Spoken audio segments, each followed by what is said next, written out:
and gentlemen, we're about to get started. Let me see some...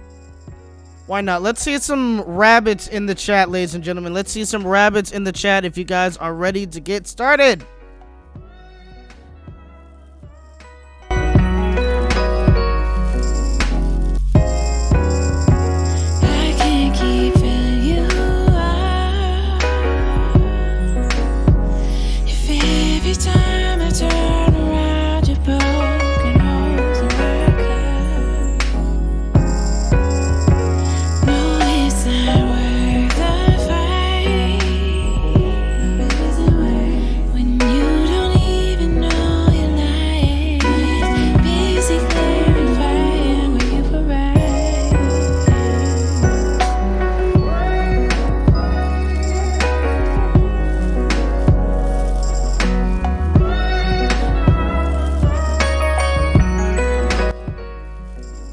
I'm seeing the chat. I'm seeing it in the chat. Just kind of wanted to start this stream open on a different kind of vibe, I guess. That's why I'm doing the song. All right.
Whoops.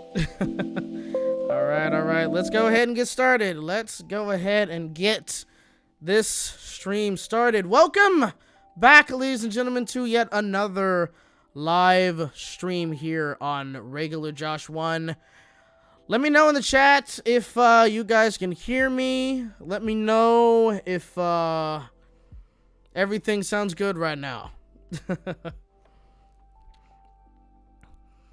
All right, your mom, Creeper Short, SJM, Hadsock, I think.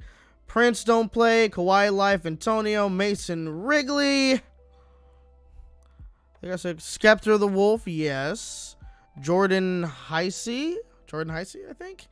Virginia Lake, welcome, Virginia Lake. It's always a pleasure having you in the stream. I just missed one. I just had it. Where? There it is. Blue the Saber-Tooth Rat. I think that is everybody. All right, sweet. All right, ladies and gentlemen. You probably noticed from the last stream I look a little different. Yes, I got my hair cut, shaved this excuse of a beard. I literally, no matter how many times I just decide to allow the beard to grow out. That's just as far as it goes. And it just, I don't get a full beard. I don't know if I'm a man. That's stupid. Anyway, I am being too freaking silly right now. I don't know why. But anyway, yeah, I did recently just, I cut my hair, shaved my beard. Reason why is because tomorrow, tomorrow is actually the very first day of me filming for season 3 of my show on Yippee TV, Maggie's Market. So I'm very excited for that. Like, I've been, I think it was like 2 weeks ago. Was it 2 weeks ago? Yeah, it was roughly about 2 weeks ago where I did like the vocal recording to sing some of the songs for the show. And so now tomorrow is the first day of season 3. So that is awesome. I'm very, very excited for that. So of course I had to shave. My character doesn't have a beard. I mean, most characters in kid shows don't necessarily have beards like that anyway. So, you know what I mean? And I had to cut my hair so I can look a little nicer and whatnot. So, yeah. Kawaii Live Antonio says, congrats, Josh. I can tell that you had fun with it. If you're talking about the show, yes. I have a lot of fun working on that show. That's why I'm so excited to work on it again. It's a freaking awesome opportunity. It's an awesome gig. I can tell you that right now. It's so much fun. Virginia Lake says, what an amazing day yesterday with Wondrous Journey. Oh, let me tell you. Wondrous Journey was, as usual, it was incredible. It was such a it's a great show. Just like overall, it's an incredible show. Just very quickly. Yeah. I love seeing Wondrous. So basically yesterday, guys, if you're wondering what she's mentioning when she says that, yesterday I went back to Disneyland, and they brought back one of their, I'd say more recent favorite Disneyland fireworks, because they celebrated the 100th anniversary of the Walt Disney Company in general, and then Disneyland basically had a fireworks show to commemorate that, and it was probably one of the best things that they came out with for the 100th anniversary celebration at the theme park. So they brought it back yesterday. It's only going to be here for like 3 weeks, and I literally am only going to be able to see it again the very last week it performs, because the rest of this week, which is spring break, all of the reservations are sold out, and then the week after, all the reservations are sold out as well, so I can't go until another 2 weeks, which, look, that's fine. I may need to have a little bit of a break, not to necessarily say that I'm getting tired of Disney. I'm certainly not. It's just like, probably would be better to kind of pace out the amount of times I'm going. I've been going practically every single week ever since I got a Magic Key at Disney. So I kind of do need to, that's kind of just what I've been doing. I've just been going every single week because because there's also been a lot of things that's been going on at Disneyland as well. So, that's, kind of why I've been going so much recently. Literally the only thing I'm paying practically is parking, which is like $17 for me because I get half off parking at Disney. So with my pass. So, so yeah, so it's pretty cool. Yeah, that was pretty cool yesterday, being able to see the fireworks show once again, and everybody of course loved the show. So I can't wait to see it again, which hopefully is 2 more times, at least 2 more times.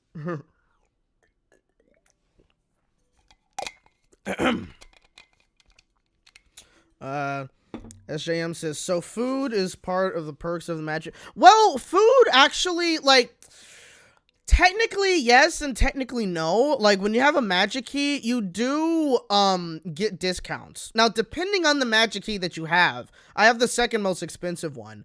I'm paying it over each month, so, but the amount of times I've been to Disney already is practically paid for. You know what I mean? But either way, like, you do get discounts, and so I have the second most expensive Magic Key pass, and so I do essentially get, like, I think I get like a 10 or 15% discount on food and 10% on merchandise. It's something like that. Like, I know that the people who get the most expensive pass, they essentially get, like, I think 15 to 20% off or something. I could have gotten the most expensive pass, but it was like, nah, I can handle paying half for standard parking. You know what I mean? Like, I'm like, I can handle that. You know what I mean? Like, it is what it is. You know what I mean?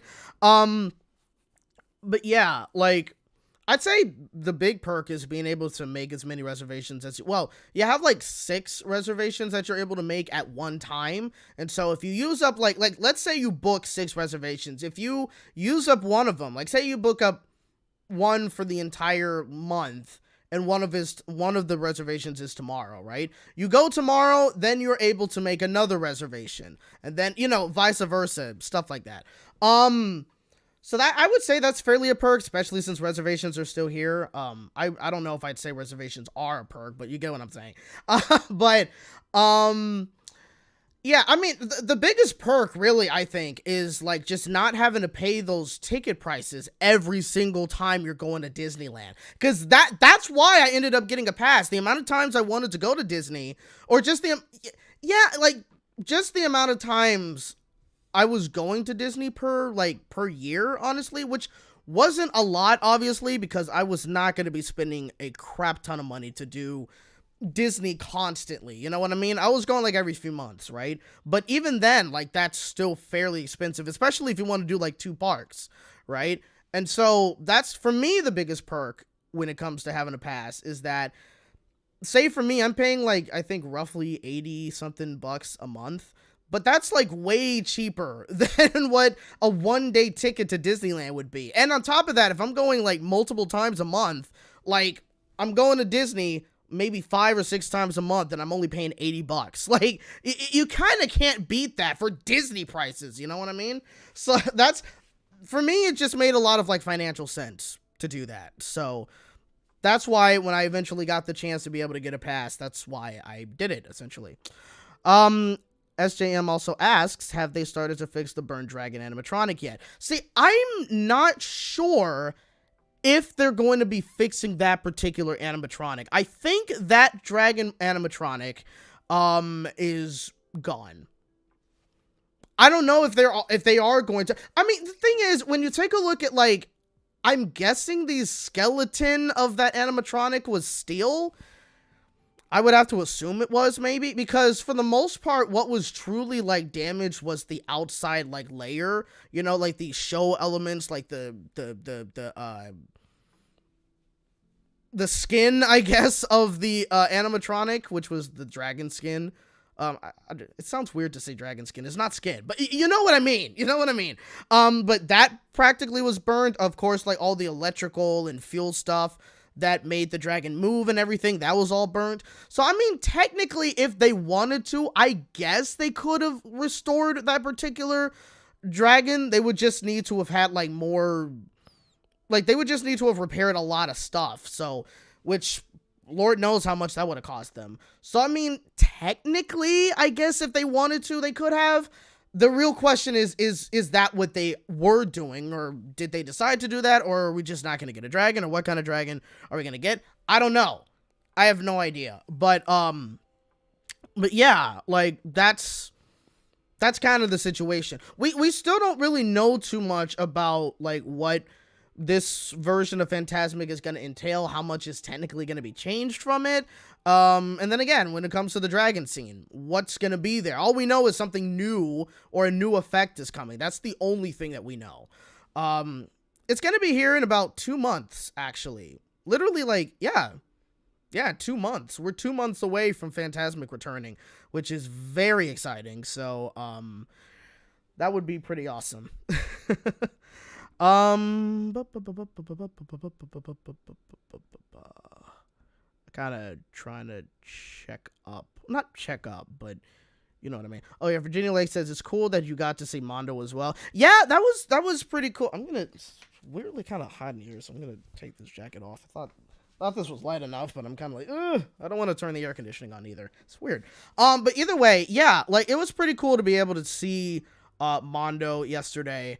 It was also kind of cool that he allowed me to kind of talk a little bit about my vlogging channel. You know what I mean? Like, I was kind of like, that was kind of a surprise, you know? He was like, hey, he does some vlogs too. And I was kind of like, wait, how do you know that I do vlogs? But he also does follow me on Instagram as well. So I think because of that, like, that's how he knows that I do a vlog. So he was able to allow me to shout that out, which was pretty cool. But yeah, like it's always nice to be able to see him, you know, say hi, hang out a little bit and whatnot. You know, I can't even really say how we got to that point where like we're kind of just like somewhat friends, where we see each other in the park and we hang out or something. I don't know. I literally was just a regular like fan of his on his live stream, but then it just kind of got to that point where now we're kind of, you know, I'd say we consider each other friends in some ways. So it's kind of cool. It's cool, you know what I mean? But yeah, it's always cool to be able to see him. He's like a very cool, chill dude to hang out with and everything like that. So that was pretty dope. But yeah. Yeah, that was pretty cool. And it's kind of funny every time, like when or I kind of watched the playback a little bit of the stream last night, but that was mainly because I wanted to see the chat, because I didn't really get to take a look at the chat while I was like talking with him on the stream. And it's kind of funny how so many people are like, "Oh my god, it's Regularjosh1, there he is." And some when we talked about like the Moana scene in World of Color, like somebody was like, his favorite part of the show." It's so funny. I freaking love that community. The Five Fires community is awesome. So I'm glad to be a part of it. All right, let's see here. Either way, how have you guys been? How has your week been since the last time we did a live stream? How have you guys been? Let me know down in the chat.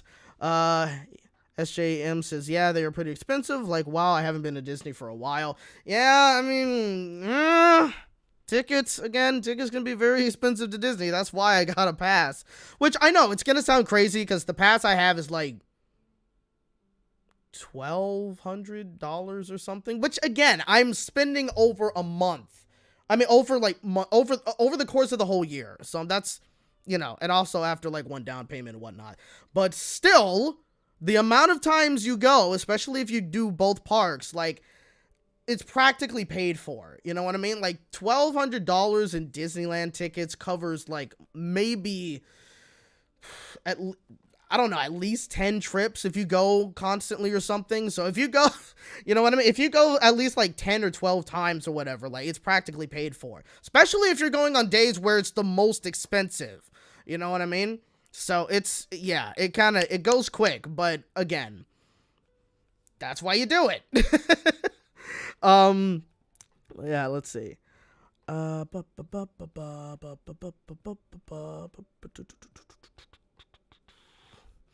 SJM says, yeah, my mom gets yearly passes for both SeaWorld and Schlitterbahn, our local water park. Nice. Which SeaWorld, might I ask? Is it SeaWorld San Antonio or SeaWorld Orlando? Or is it somewhere else? I don't know.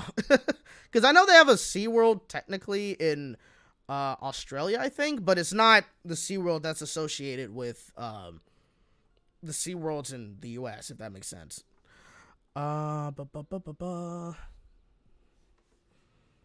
Virginia Lake says, I don't think the dragon... I am trying to catch up with the chat, might I add. Virginia Lake says, I don't think the dragon is returning. We will most likely get something different. Fantasmic will still be incredible. Yeah, I'm sure... I would love for the dragon to return in Fantasmic. Do I think it's going to happen? I don't think so. You know, like... It would be great if we could, but I'm not sure if we're going to get a new dragon, or at least the dragon that did burn down. Like, I'm pretty sure we're not gonna get that back, unfortunately. Mason Wrigley says, have you been to Six Flags before? Excuse me. Yeah, I've been to Six Flags like probably a handful of times, honestly. I'm not the biggest fan of like giant roller coasters. I mean, I'm not exactly quite there yet, you know what I mean? Like, I haven't necessarily tried to get on, like, one of those bigger, like, roller coasters and whatnot. I'm still more, I guess you could say, on the tame side of things. I probably would be able to handle it. It's just a fear thing, you know what I mean? I kind of would have to get over it and just say, all right, I'm getting on this ride. I have to try it at least once, you know what I mean? So, Six Flags doesn't really do much for me because I don't get on those kinds of rides, but...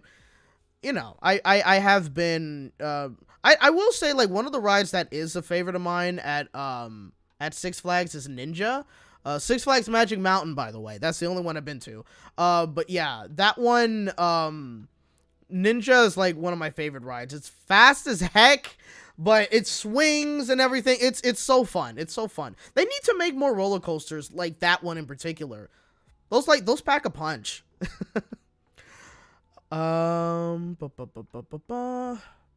Oh, housewarming bomb. I was a regular fan. I don't know if that was supposed to be a pun. It wasn't supposed to be a pun. No.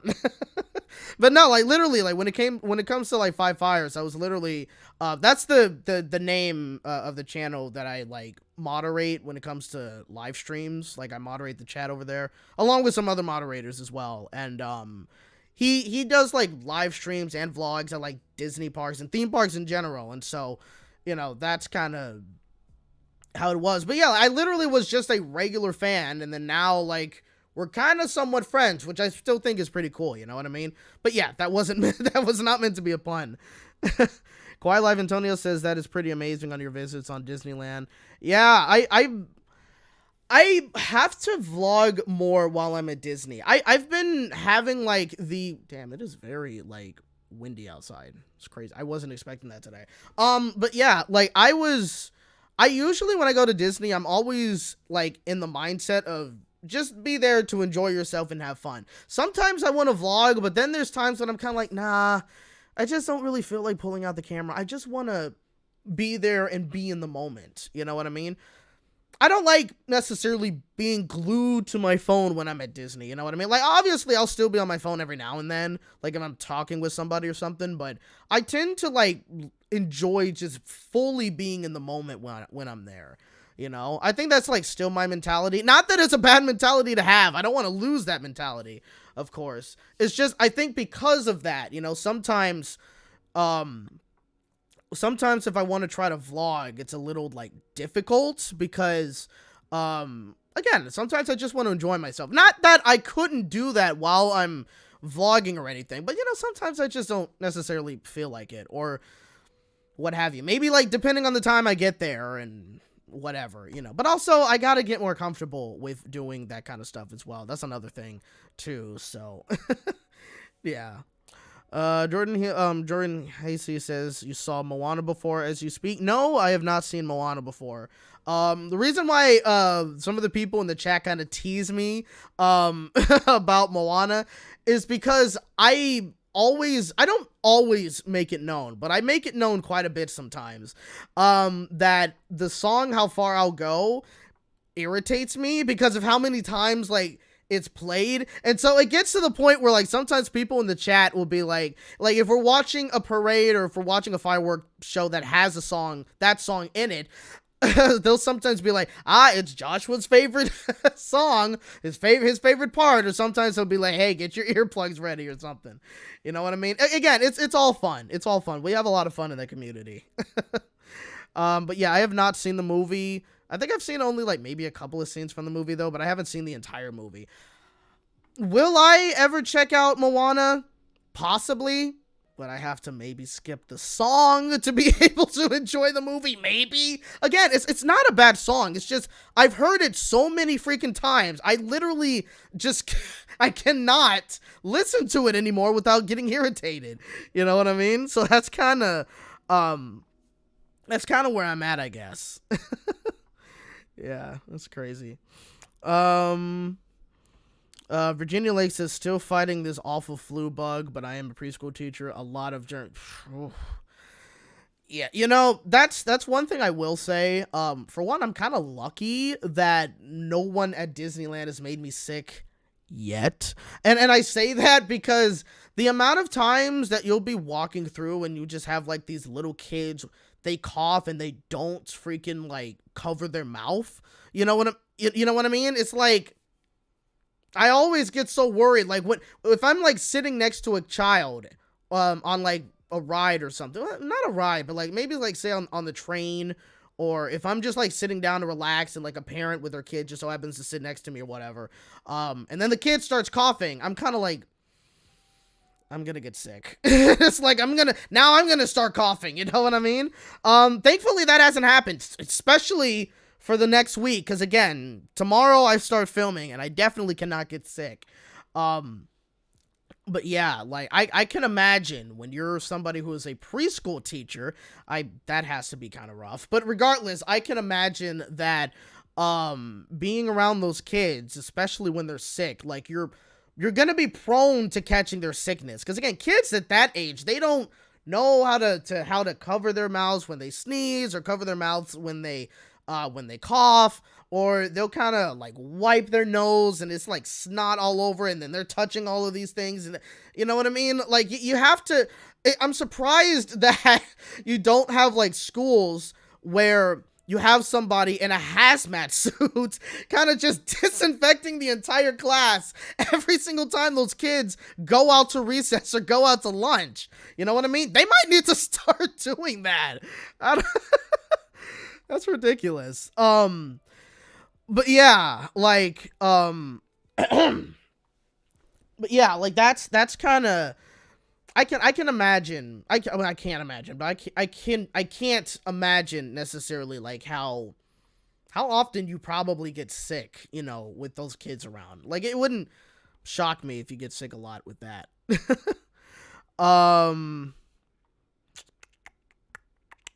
Yeah, but hopefully though, regardless, hopefully you get better very soon.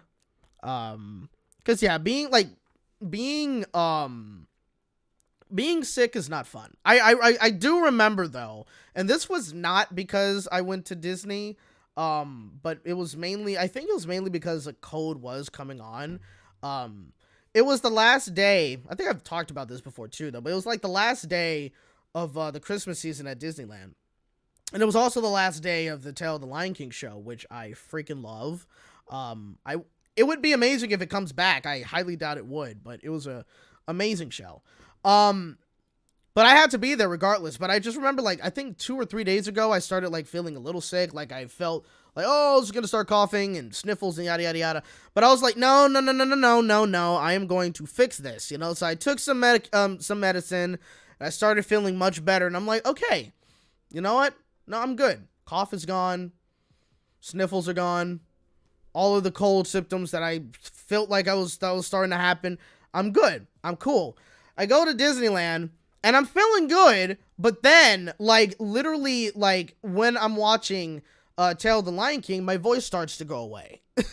Like, I'm not coughing or anything, though, but, like, my voice literally starts to go away. And then the next day, I literally couldn't speak, which was crazy. And then, I think that was the main thing, was that my voice started going away, and then I think I had like a slight headache maybe, or was it that I was, I forgot, but either way, kind of sucked that it happened that way, you know what I mean? Like, I was fully feeling okay. Like, I literally was debating on that day, should I go or should I just take the L and just, like, not end up going? You know what I mean? It was kind of, what do I do? But, like, because I obviously, I didn't want to go there if I was sick. I wouldn't want to get anyone else sick, you know what I mean? And even then, like, by the end of the day, I wasn't that sick or anything. It was mainly just a throat thing.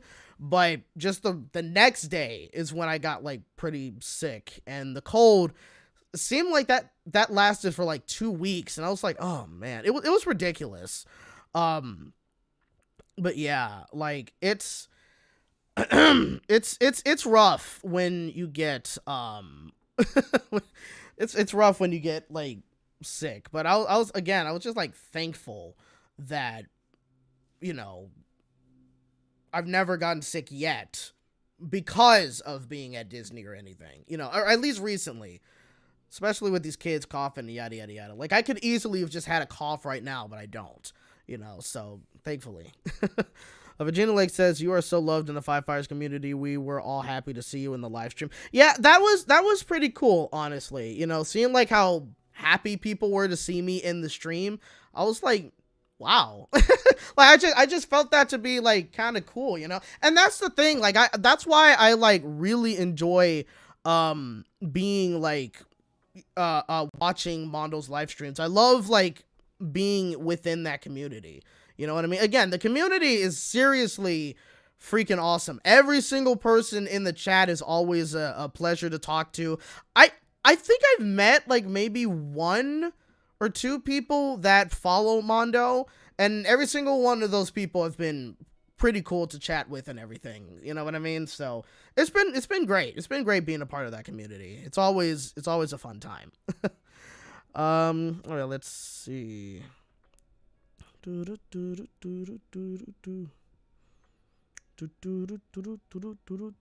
says, what do you like best about episodic and story-driven cartoons? I think,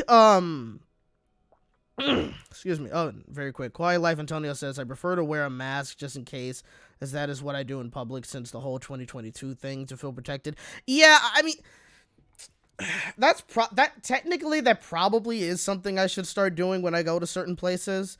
Um, yeah, I mean, it kind of depends, you know. Like, I would have to be comfortable wearing a mask in like a certain environment, because when you're wearing a mask and you're walking a lot, that's not fun, especially when it's kind of hot outside. Not that it was like really hot outside yesterday or anything. It was like, I think it was in the 70s or going into the 60s around the time I got there. So it wasn't as if like it was blazing hot or anything though, but it, the jacket I had on yesterday was not really a great fit. Cause I was like, oh man, I should have worn a lighter jacket, but it was what it was. Cause I always look up like the weather when I go to Disney just to kind of prepare for it. But also because I want to see if fireworks are going to go off. I want to see if it's going to rain, because we've had some rain recently. I think the rain is starting to die down right now, but I'm always kind of checking usually just to see how just to see how like what things are going to look like the day I'm going, you know what I mean? But yeah, like in certain scenarios, that's probably something I should start doing, but like, it is what it is.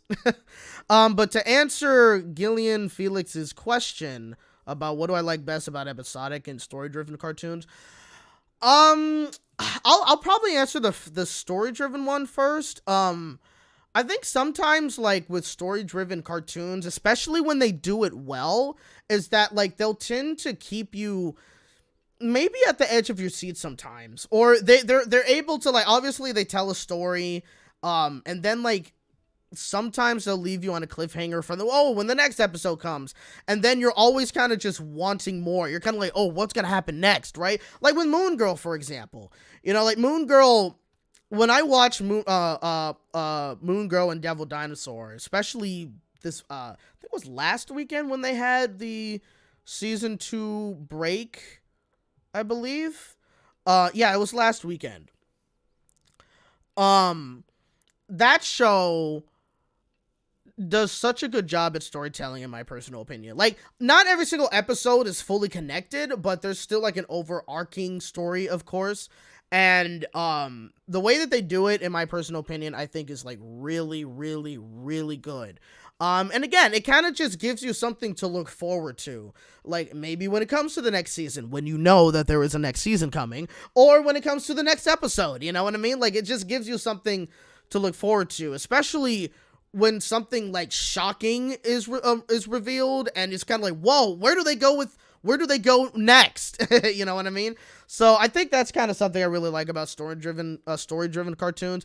And as for episodics, I think I just like that episodics tend to be very fun to watch, of course, because you can kind of jump in at any point, watch any single episode, and it's just like say SpongeBob, for example, or maybe like Rock Paper Scissors or something. Like, you'll be watching any kind of episode of those shows, and sometimes they just tend to be fun for the sake of being fun, or they go on like these silly one-off adventures or whatever. You know what I mean? There's something enjoyable about that, because also sometimes you don't want to always watch a show and there's like a full story going on all the way throughout the series, especially if we're talking about series that's lasted for like seasons, and I mean very, very like a huge amount of seasons for a show. Like, you'll have animes that have like over 500 episodes, or would it be episodes or mangas or something? I don't know, but you would have like a huge number, and it's just this long story, and it's like, what? Like, it's crazy. So I think that's probably like where I'm at when it comes to that, you know what I mean? So yeah. I think I'm gonna just okay, let's see. Kawaii Life Antonio says a cliffhanger is when a series suddenly has something that would have continued but stopped to the next thing. Oh yeah, they were answering. Yeah, okay. When there is a cliffhanger ending to lead on a show being canceled, then it would be a major problem for many wanting it to return. Yeah, I mean, again, I made a video about like cliffhangers and why shows leave on a cliffhanger, or why they do this and why they do that. You know, and again, the thing about cliffhangers is that they do leave you wanting more, of course, but the issue is that when a show is canceled before they can have a season 2, or in like Warner Brothers Discovery's case, you'll be working on said season, but then they just decide to cancel that season and it's no longer going to be coming to us. Then yeah, obviously, like, you know, cliffhangers suck in that regard, because now it's kind of like, well, we're not gonna we're never gonna be able to know what happens at this point, you know. Like, it's not, you know, it's kind of a, I don't know, like, it's sometimes it's a win-lose situation, you know what I mean? I guess you could technically say it's like complicated when it comes to cliffhangers, you know what I mean? But yeah, like, yeah. But yeah, with me, when it comes to cliffhangers, like, again, when you know that another episode, actually, let's put it this way. Sometimes a cliffhanger is literally just the end of an episode, and then the next episode within that season comes, like, maybe in a week, maybe in a month, or something like that. You know what I mean? That's when I think cliffhangers are fine, right? But when it comes to, say, cliffhanger at the end of a season, that's where it can get a little rocky. Even though usually cliffhangers are kind of like small ones where they could give you like, oh, here's a potential of another storyline being opened up, or here's something that might happen in the next season. We might explore this or something, you know, depending on the show. So it's a whole thing. But yeah.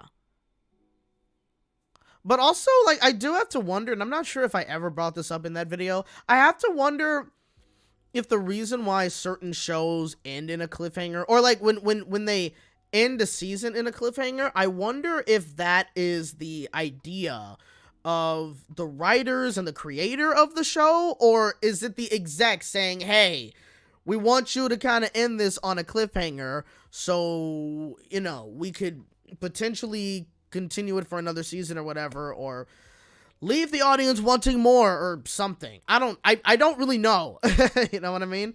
I think it's kind of like, say, the Amazing World of Gumball situation, where I think Cartoon Network wanted the creator to end the series on a cliffhanger, and I think it was because of the fact that they already, you know, were gonna do a movie for the Amazing World of Gumball, which, speaking of, I'm not even sure if that's still a thing anymore. You know what I mean? Like, because I know that we have the next season 7 coming at some point. But I'm wondering if you're gonna get, like, if the movie is still happening. That's something we haven't heard about the movie in a long time. So in that point, I'm not really sure if the movie is going to, if the movie is still a thing. I don't know. I know season 7 is, and supposedly season 7 is supposed to come out this year. I'm pretty sure that's probably going to be a next year thing. But yeah, again, as in terms of the movie, I don't know. House Warming Bomb says, hey Josh, did you watch that Quiet on Set documentary yet? Yes, I did watch that documentary. I'm gonna get back to that one because there's a couple of like comments that I do want to go over. But yeah, we'll definitely talk about that pretty soon, actually. Aussie All says the D23 Expo is this August and they need to do something on the 70th anniversary of Disneyland next year. Yeah, next year is the 70th anniversary of Disneyland. That's crazy. Kind of crazy to think about, but like, that has been here for 70 years. Whew, crazy. But yeah, a part of me wants to do D23 Expo because I've always wanted to do it. I'm not really quite sure if I will necessarily. I might. Again, I don't know, but it really depends, if anything else. Virginia Lake says, I need a hazmat suit, definitely. Yeah, I'm pretty sure 100% that you do, again, when you're around those kids. Prince Don't Play says, that's why I hate babysitting my nephew. He's so nasty, I can't do it. I couldn't be a babysitter. I just could not do it. You know, I'm not like a germaphobe or anything, but I would not want to be, you know, trying to clean after them or something. I just couldn't do it. I can't really handle kids, you know? I can entertain them like in a show or in a like in the show that I'm doing or in the other show that I did, where we were going to like these elementary schools and we were like, you know, giving them an educational show about conserving water and stuff. I can do that, but taking care of a kid is not something I want to do. That's I can take care of my dog. Yes. A kid? Nah, no. I couldn't. I would much prefer a dog over a child any day. But yeah, going back to Aussie Alls with the D23 Expo. Yeah, I could possibly go, but I'm not really 100% sure, but it would be interesting to see what they announce when it comes to like Disney theme parks. I would have to hope it's good. I would like to hear some good news about Disneyland announcements, not just the international park announcements, you know what I mean? So, yeah, like it's, you know, like I would hope so. It just depends. But I don't know. We'll see. Hopefully we get some good news, especially about Disney's 70th anniversary. That would be pretty cool. Disneyland's 70th. Obviously, the parks are 100. I mean, you get what I'm saying. Okay, Disneyland's 70. Disney is 101 this year, but yeah, it's, you know. Your mom says, wait, didn't you say you were going to talk about the Quiet on Set documentary? Yeah, we are going to be talking about that, which, I mean, even that, I don't, that was something I was planning on talking about, like, probably within, like, one of the first things, you know what I mean? But, like, we just started talking about Disney, and then we started talking about this, and so, you know, it's, yeah, you know, kind of, I wouldn't say it got off the rails or anything, but, yeah. But Skeptic the Wolf says, I don't know about taking care of a dog, considering the one thing you have to deal with are dogs taking. Yeah, true. That's true. But, like, you know, I'm used to it. I don't like picking up after them, but I'm used to it. You know what I mean? But a dog, taking care of a dog is still better than a child. At least in my mind, I think taking care of a dog is better than taking care of a child. Because at the very least, I can enjoy the looking after the dog. That probably sounded very cruel saying that. Be like, oh, I can't enjoy. I don't know. Like I'm not the biggest fan of like kids. You know what I mean? Like I can't see myself taking care of a child. You know what I mean? I can't see myself in that position. Like it's not necessarily something I want to do, right? A dog, yeah, sure. Or let's, I guess, give a different example. Like when I'm like with my dog, who I put into boarding for the week, because I'm going to be like out of the house a lot. Like I'm going to be out of the house for like at least 12 hours when I'm doing this filming. So I can't leave her in the house by herself for 12 hours. I just can't do it.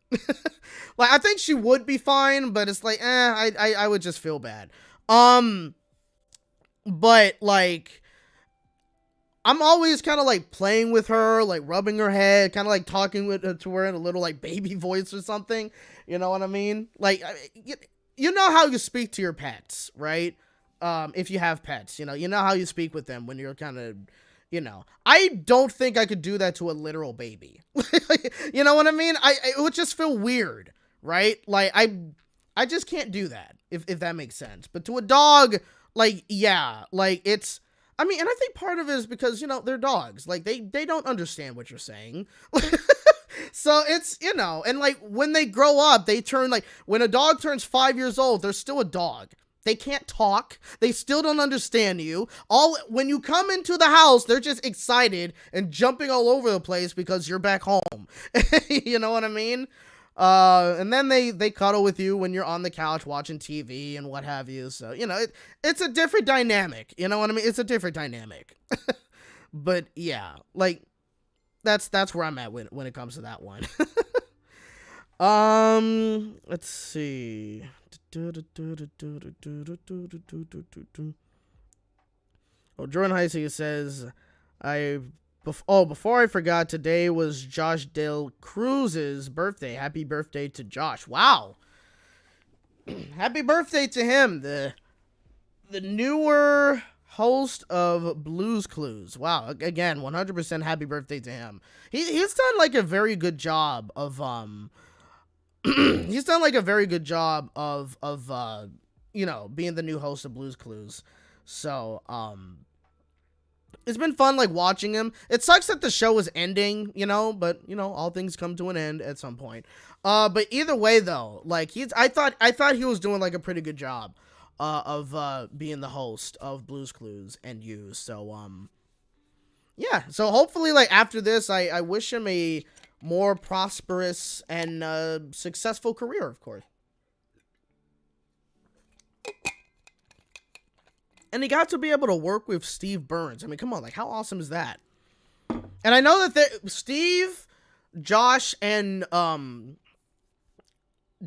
I think that's his name, Donovan? Yeah, the guy who played Joe. They're kind of, like, going on tour to, like, all these different conventions for, like, a panel and meet and greets and whatnot. I hope they come to LA Comic-Con this year. That would be awesome. If they were to go to LA Comic-Con this year, I am 100% going. I went last year, but to be able to see like DJ Lance and Yo Gabba Gabba. But man, it would be so cool if I was able to meet the 3 hosts of Blue's Clues. That would just make me so happy. You know what I mean? Virginia Lay says, you are a good dog daddy. Thank you. Yeah, I love my dog. I cherish her. Because I did have another dog, but he passed last year. And so I kind of cherish her as much as I can. You know what I mean? For as long as I have her, which is probably another few years. Hopefully another few years. You know what I mean? So, yeah. Kawaii Life Antonio says dogs are good pets. They are. I mean, depending on like the breed you have, I think, and of course the dog's behavior and their own personalities. You know what I mean? I don't know if I would want to get a cat. Like, I mean, I think cats, cats and dogs, they all vary. You know, sometimes you'll get a dog that's like very friendly and they're cuddly and all that, and then sometimes you have dogs where maybe they don't care, you know what I mean? Or they don't necessarily listen to you, or they could be vicious. Same with cats. They could probably be a little cuddly, or they can be a little bit too close and crawling all over you and walking all over your freaking laptop.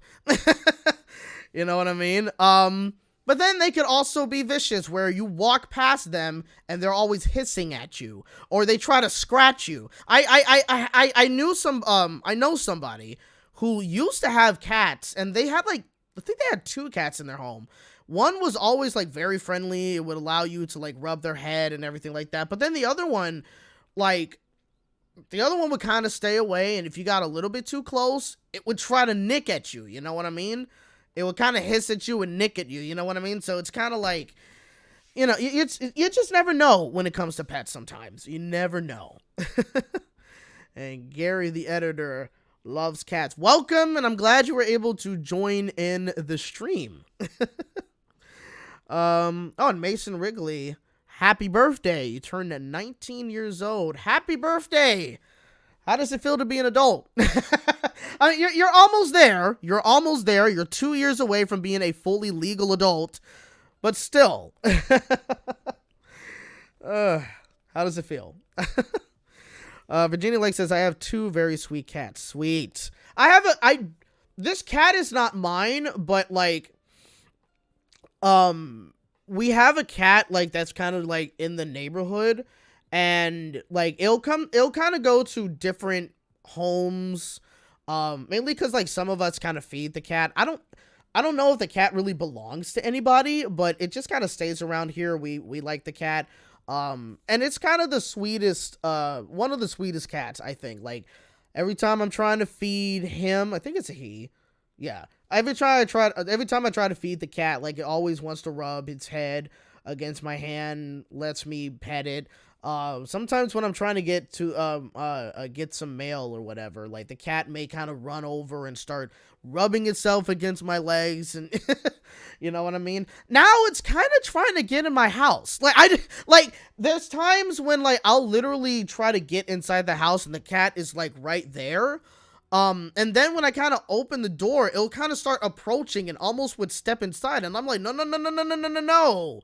You're not coming in my house. Like, you know what I mean? Like, you're not my cat. I also have a dog, so that would not, no.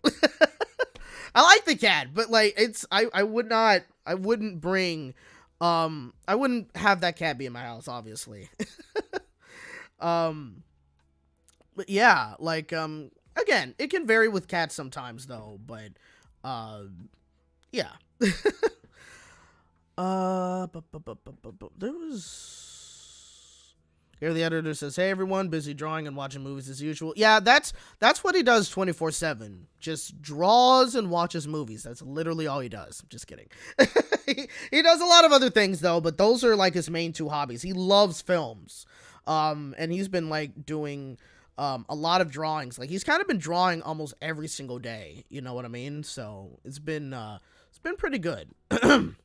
For Art Style 101, I appreciate the improvement in your recent videos compared to the older ones. They seem to reflect the passionate rants you used to. Yeah, you know, like, and I know that some people are asking for my opinions on the Quiet on Set documentary. We are going to get to that 100%. But yeah, I don't really tend to watch my older videos all the time, but sometimes when I do kind of go through some of my older videos, I'm kind of like, oh man, I like, I cringe when I watch them. Like, they're rough to watch, 100% rough to watch, because a lot of times I'll be repeating myself over and over and over again. I still gotta have that problem sometimes. But also I'm just like yelling and very angry and cussing, you know, like, I mean, I still cuss sometimes, but I'm like not trying to be like too vulgar, you know, if that makes sense. I mean, sometimes it just comes out, like, say if I was talking about like, oh, Warner Brothers doing this and blah blah blah blah blah, you know what I mean? Like, it's a thing. But like, yeah, just the older videos, like, again, sometimes it's a little funny to watch my older videos, but then also sometimes it is like definitely cringe, and they do not reflect who I am today. Like, not that those technically reflected me back in the day either that much, but yeah, it's like, it's I don't know, like, it's just not who I am, you know what I mean? And like, I think I also tend to do like more of a logical approach to things, you know what I mean? Because even then, like, I'm not sure if I was trying to be like, I think part of it was that, like, back in the day when I was starting my YouTube videos, I think I was like trying to be like some of the YouTubers that kind of inspired me, I guess you can say, to take on ranting or whatever, where I'm just talking about my feelings and doing this and yada yada yada. I don't know, like, but yeah, that's just not who I am, you know. Let's, like, I mean, not to say that I don't cuss or I do get emotional, like in the sense of, like, say if something like really stupid happens, or if somebody says something stupid, or if it like legitimately is a ridiculous situation that gets me like pretty upset. Like, I will get a little emotional, like, I'm not even gonna lie, you know what I mean? Not emotional like, oh, I'm crying and blah blah blah blah blah. That only happens when, like, I'm listening to like very like beautiful music, or I'm watching like a very beautiful show or something.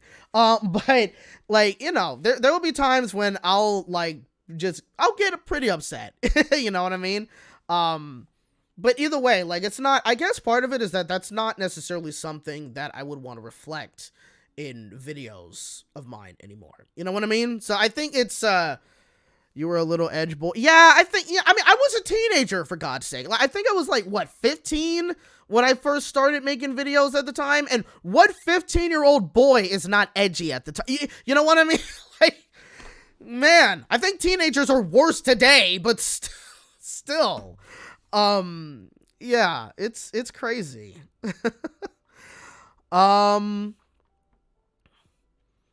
Your mom says, your earlier self is someone who watches way too much Nostalgia Critic, AVGN, copies of what made those reviews work, and thinks that qualifies him as a reviewer. You know, the funny thing is that, like, I didn't know about those two reviewers when I was starting off, you know, doing rants on the channel. You know, like, literally the people that I watched that kind of make me say, you know, maybe I could also do a YouTube channel like this, talking about this and doing that, was Pie Guy Rules at the time. I think partially Rebel Taxi, Ben T. Looney. Yes, Ben T. Looney. Crazy, I know. And somebody called Donut 1999 or 1996 or something. I don't know, but like they would often talk about like Cartoon Network or Nickelodeon stuff and what have you. And so I kind of just would do the same thing at the time, you know? And so I think that was partially what it was. It wasn't even, I will say, the one time that I kind of tried to be like Nostalgia Critic, I think was when I did, well, maybe not like try to be Nostalgia Critic, but kind of like take some inspiration from his style of videos-ish, was when I did the review of Agent Fox, right? Like, you could kind of see somewhat where the inspiration came from, slightly, you know? I think I'd still kind of put my own spin on it. Like, I wasn't fully copying him or anything at the time. It was just more so, like, I kind of wanted to try making a video like that. You know what I mean? Can I do that now? Probably not. But, you know, but, like, that was kind of, what it was, you know, essentially when it came to making videos like that. But yeah, like, I definitely wasn't inspired at the early points of this channel by Nostalgia Critic or AVGN. Again, I didn't even know about who they were until like maybe a couple of years later or a year later. I don't know, but yeah.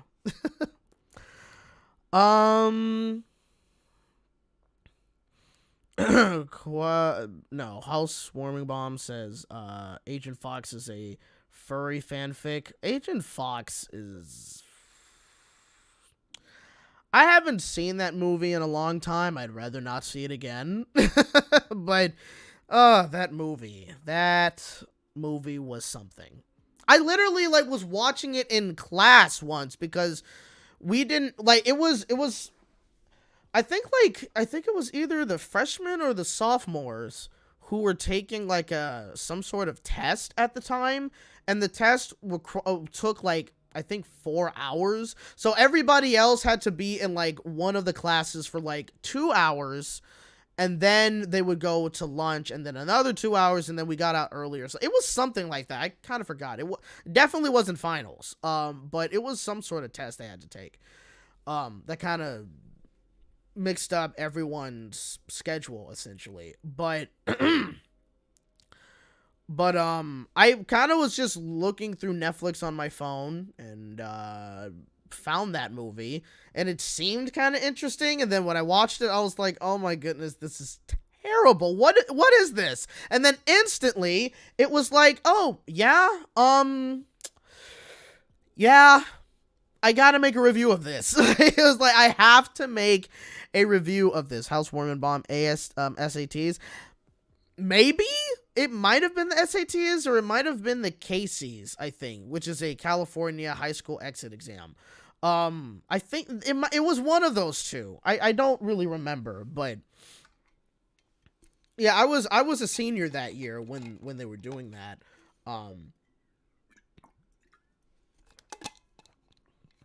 Or I was a senior that year, and essentially that was when I watched Agent Fox.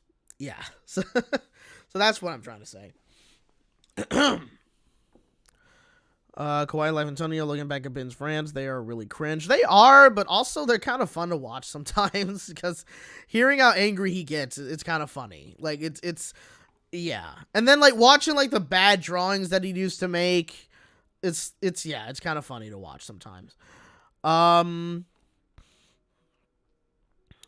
was it? Imagine having to do an essay about Agent Fox. I mean, that's technically what I did. You know, like I wrote like, I don't know how many pages that review was. And mind you, I had to watch that movie twice because like when I was watching the movie the second time, I had to like write, oh, which scene do I want to talk about? What do I want to do this? Or I want to do that. You know, like I just like remembered, you know, having to go through that and writing that long script. And it was just very interesting. And then I also had to edit the entire video. This was before Gary the editor was my editor. So that was very like it was a very interesting process when it came to that particular review. I'm glad that at the very least the video came out pretty well, you know, especially for something that I did. I think there were certain things that I wish I could have done, you know what I mean, in that video to have made it better. But regardless, yeah, I thought the video came out pretty well and what have you. So yeah. Okay. I think I'm gonna answer one more question and then we can go into talking about. I don't think I'm gonna talk too long about it necessarily, but I know people want to know what my thoughts are on the Quiet on Set documentary. So we will be talking about that after I answer Skeptor the Wolf's question. It says, actually, Josh, I want to know your thoughts on other cartoon reviewers that gave you the inspiration of starting your channel. I don't think I have too much. Gary the editor says, and I was there for it. I watched it 3 times. 3 times, yeah.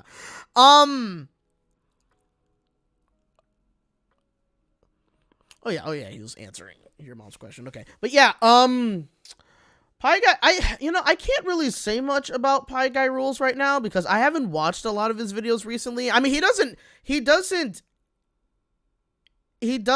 make videos anymore. Like, he quit, I think, like a couple of years ago or something.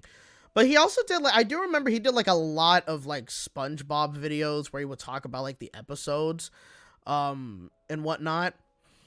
That's kind of the most that I remember about him. And he would talk about like Nickelodeon and Cartoon Network, and what have you. So that was, the most I kind of remember from him. He was more of the, he was like more on the calm side of like cartoon reviewers at the time. Like, again, he wasn't like Ben T. Looney, where Ben T. Looney would kind of just sometimes seem a little, well, I don't know if I would say he would seem a little unhinged, but he would just more so that, you know, he would often be like, he would often rant, you know, like really rant about stuff, you know. And so I think that was kind of partially where that kind of came from, in terms of like why I was ranting the way I was on my channel, I think. And I think part of it was also because I saw like how many people were subscribed to Ben T. Looney at the time, and Donut 1999. Again, I think that's his name, or is it 1980? I don't remember. But I would see like some of these videos where people would be like ranting. They would be like angry and yelling sometimes about things. And I would see like, I guess at the time I saw like, you know, the kind of views they got or how many subscribers they may have had and stuff. And I think part of that for me was kind of like, you know, I think I could do the same thing. Let me do this and see where this takes me, I think. I don't know. And I also remember, like, at the time when I was doing videos, like when I was really starting to do videos, like, I remembered I was almost kind of recording a video almost every day. Like, I would just kind of come home, get on the computer, and just record my thoughts on, like, maybe a show or maybe certain other things and whatnot. So yeah, like I 100% remember that. And then Rebel Taxi was more like on the comedic side of things when he would do like his reviews. I haven't watched a lot of his videos either. In fact, a lot of these like reviewers that I watched when I was younger, like I don't tend to watch their videos all that much anymore. I don't even know, like, does Rebel Taxi still like post a lot on YouTube? That I'm not really sure about. I haven't heard much from him or anything, so I don't know. Oh, and there was also man, I can't think of his name. It was a channel I think called Blood Blitz, and he was kind of like doing like, yes, he still makes videos. Okay, but yeah, but I think there was a channel by the name of like Blood Blitz, I think, and he would make like comedy kind of videos, and then he had like another channel where he would kind of just do rants. And that was after I started my YouTube channel, so it wasn't like I was inspired by him, but at the same time, I was, you know, at the same time, like, I noticed, like, he was also starting to make rants as well, and what have you. So, yeah, and his rants were kind of, like, sometimes a little comedic as well. I don't know if I'd say I got any inspiration from him either, but, yeah, but either way, like, you know, with most of these, like, reviewers, you know, like, it wasn't like I was looking up to them when I was younger making these videos or going through YouTube. But it was just more so, you know, that I did watch their videos a lot, and then I think it was mainly just like, I think I could do the same thing, you know, not fully copy them or anything, but just more so, I could also, you know, rant about things because, oh, I have some stuff I want to talk about and blah, blah, blah. You know what I mean?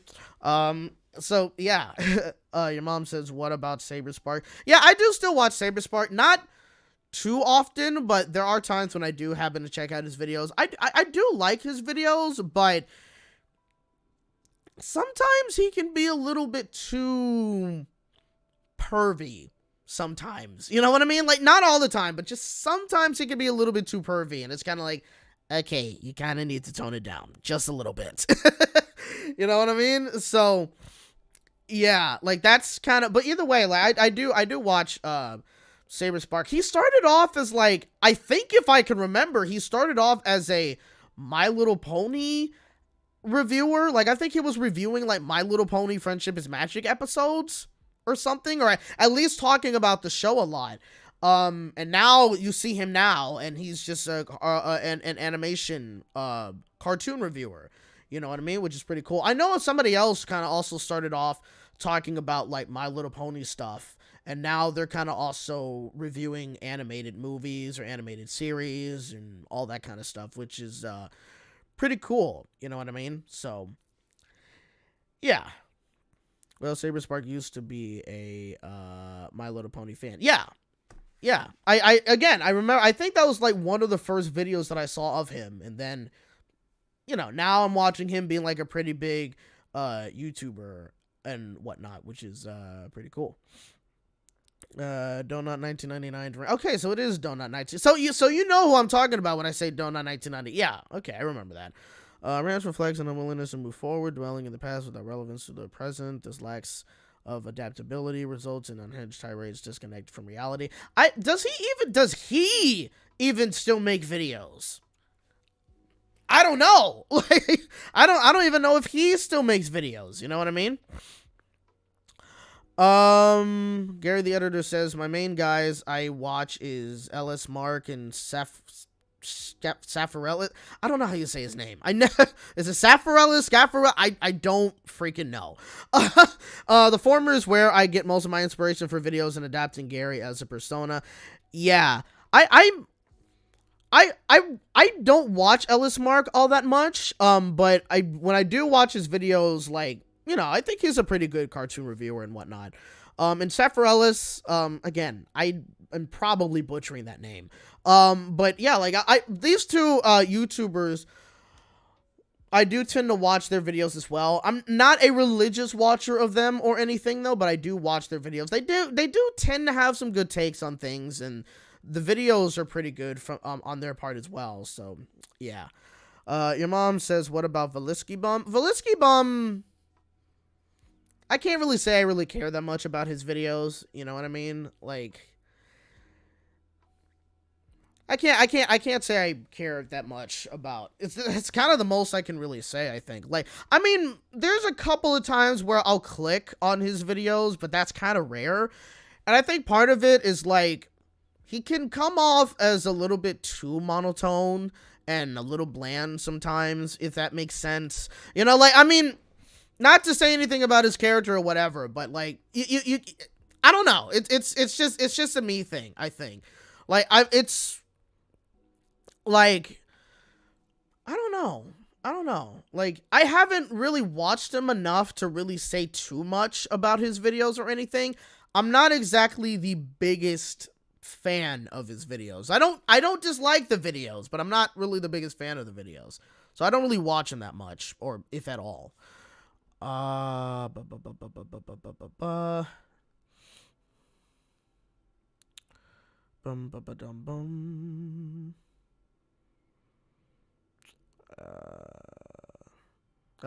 donut. He does still do videos, but in a different channel right now. Okay. Yeah, again, I didn't even know that he still makes, like, videos necessarily. Because, again, I haven't seen him in a while, so. Yeah. Ozzy also says, what about Alpha J Show? I do like Alpha J Show. He tends to make, like, videos about, like, maybe The Amazing World of Gumball and sometimes about SpongeBob. And I do like his takes on a lot of things. He kind of goes into, you know, like, some detail about, like, why certain things may not work necessarily with, like, say, the newer episodes of SpongeBob, or why things are this and why things are that. And again, I do also like the way his videos are edited as well. And I like his avatar as well, too. Like, the panda character is, like, very, very freaking cute. Is it cuter than a rabbit? I don't know. I'm just kidding. But, yeah. Excuse me.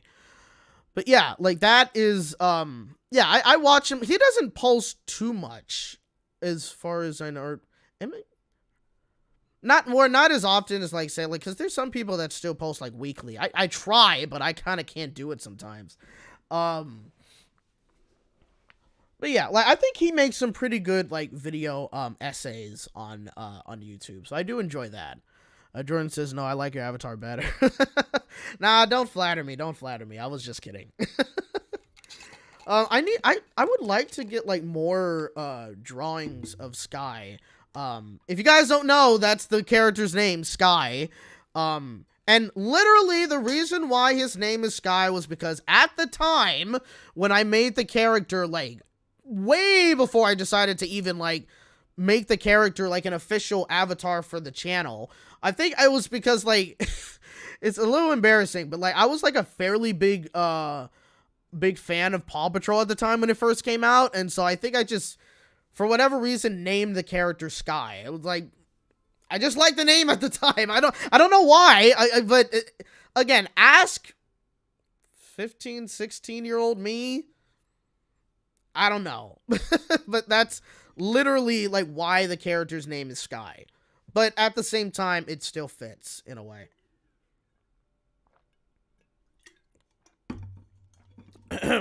But,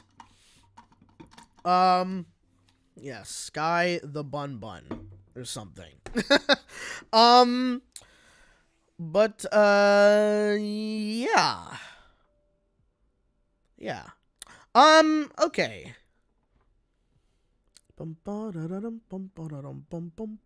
Okay, so I think, again, we're gonna probably start talking a little bit. I don't think I'm gonna talk too much about it again, but, okay, Misha says, oh, I have a question for you. How do you do the bunny avatar thing? Or how did the bunny avatar thing started? On DeviantArt, there was, like, I don't know if it still exists. Probably not. It was Flash animated. I mean, not Flash animated, but it was, like, it used Flash. It was kind of like a bunny avatar maker thing. And so I literally kind of just went into that program, or I guess it was technically a game at the time. And it was essentially, like, I just kind of was just toying with, like, it had like a base bunny essentially, and what you would do is kind of like choose like the colors that you wanted the fur to be, choose like what position you wanted the ears to be, if you wanted the eyes to be open or closed, blah blah blah, what kind of spots you wanted. And I was kind of just toying with that like when I was like much younger, right? And I think I kind of just settled on Sky's design essentially and kind of just stuck with it. Um and then, you know, like there was like at one point where I wanted like an official like drawing from somebody. Like, you know, I had to kind of look for like certain artists. And so, like, I kind of commissioned somebody to make a drawing of Sky, and then when I got, like, the first image, which you did see, like, years ago, when I first introduced the Sky character on the channel, yeah, like, that was, like, the very first, like, I think it was one of the first, legit, like, drawings of Sky at the time, and when I saw it, I was like, okay, yeah, I love this character. I love this design. I'm gonna just stick with it, you know? And also, like, I was just wanting to move away from being a YouTuber that uses, like, a freaking pony avatar on the channel, because especially since I wasn't really considering myself a brony all that much anymore, I wanted to move away from that, so that was partially why I kind of decided to, essentially... It's kind of why I, like, decided to, like, essentially, you know, like, change the avatar. You know what I mean? But, yeah, so I did that, and there was, like, 2 drawings that person made. And then, like, eventually I had somebody else, like, create a drawing for Sky, and they kind of actually used a picture of Thumper as the reference, you know, to be like, oh, how to draw this character with, like, the fluff and yada, yada, yada, and stuff like that, which I thought was, like, okay, that's very fitting, because Thumper is, like, one of my favorite all-time bunny characters, so there's a fun fact for you. But, I do, legitimately, like, remember, like, because she also, like, had a live stream, and where she would kind of, like, do, like, drawings and commissions and whatnot, and so I happened to catch her doing a drawing of my character on the live stream, so I kind of got to watch her draw it, which was pretty cool. And I think because I was also in the chat, I was able to kind of, like, make a couple of corrections, be like, oh no, the spot's supposed to be on the other side, and yada yada yada. But it was cool. And with that artist, I did originally, like, after I got that drawing from her, I did originally commission her to, like, have a couple, like kind of do what this current artist, Kiminuki, who did the drawing of Sky, that you see in my videos today. I did essentially, kind of have commissioned that artist to kind of do the similar thing that this artist did with my channel, you know. But what happened was, like, she, I guess, started having, like, some, like, hand cramps and whatnot, like carpal tunnel and stuff, and so it was kind of started getting, like, pretty difficult for her to continue drawing, and so unfortunately she had to, like, refund my money, and she couldn't necessarily draw all of those anymore. She had to do that to a lot of people who commissioned her, which we were all understanding. You know, it was becoming very difficult for her to draw, and she was starting to go through certain things and what have you, so it was a whole thing. It kind of sucked, you know, that she had to stop drawing, because her art was really good. I really enjoyed her art, you know. But thankfully I found Kiminuki. I really enjoyed her art as well, and so that's why I commissioned her to do, you know, avatar drawings of Sky for this channel. And so that's essentially kind of how it came to be, I think. I would like to get some more drawings from her of Sky, like maybe like a full body drawing instead of just like avatar, like, you know, stuff. I don't know, it's certainly possible, we'll see. But, like, yeah, that's essentially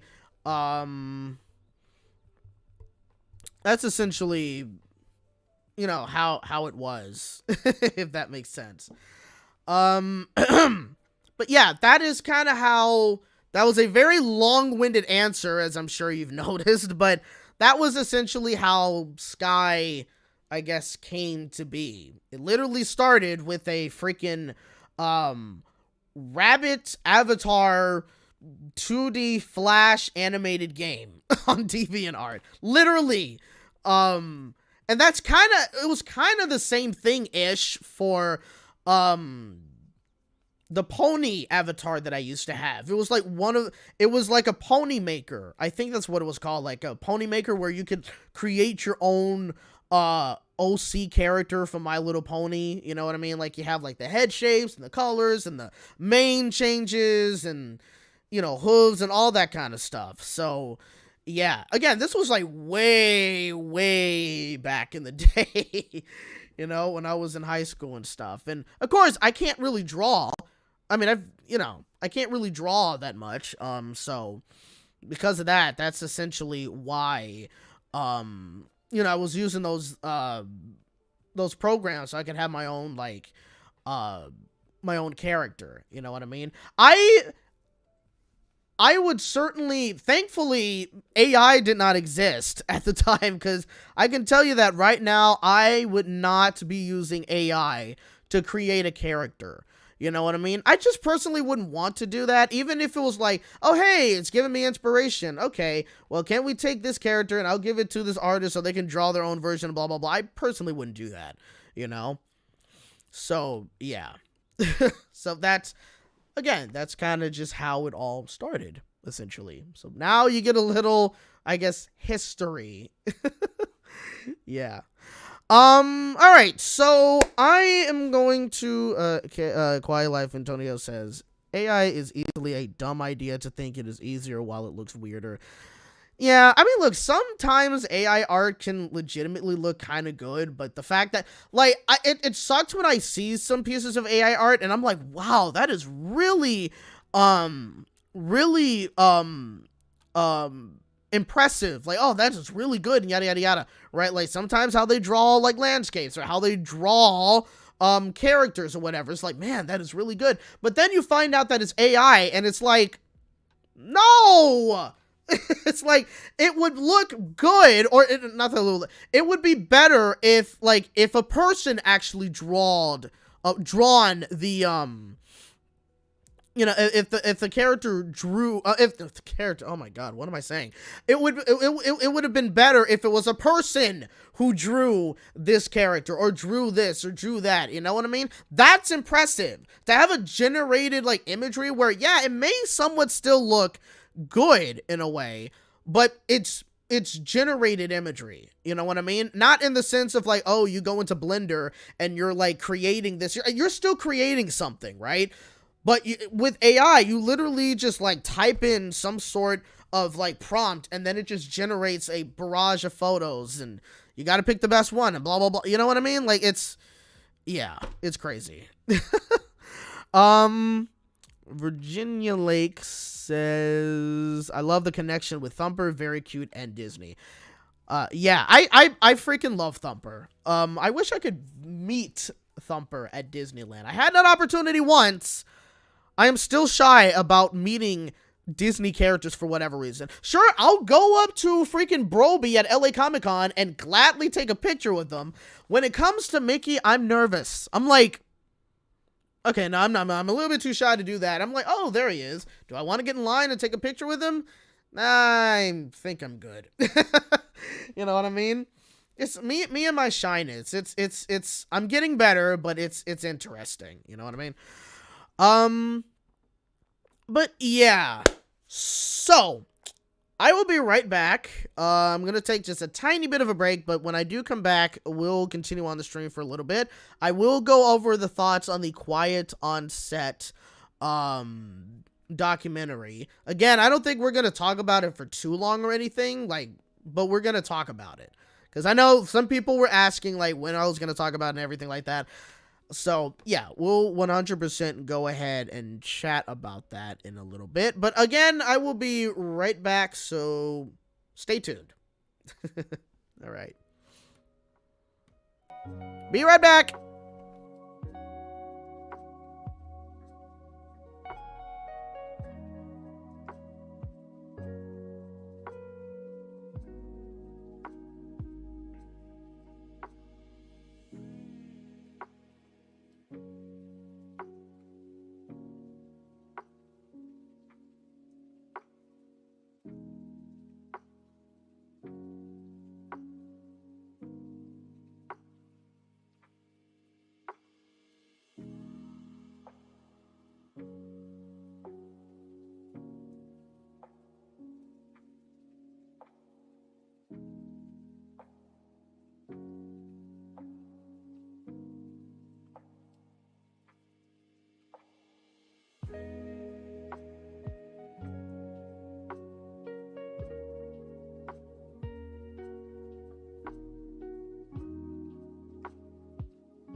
right, we're back. We are back. Let's put the cam back on.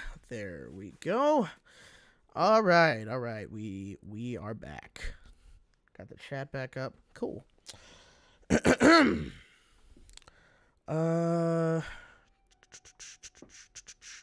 Just gonna go a little bit through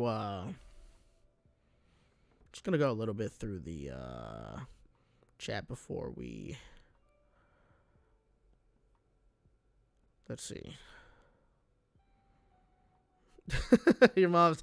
So while Josh is doing his own thing, how's everybody else doing? Speaking of Disney Junior, I can't wait for Robo Gobo about a group of animals that take on mecha suits built by their owner. Definitely never heard of that, so I'm guessing that's a new show that they're having. I don't know. It's interesting. Mason Wrigley says, what's crazy is that the original 3 voice actors who played Bambi, Thumper, and Flower in the original 1942 movie are still alive. Agreed. Like, I think it was Gary the editor, Alex, who sent me a post. Because I think they did something recently. I forgot, and I was shocked that they're all still alive too. I'm like, wow.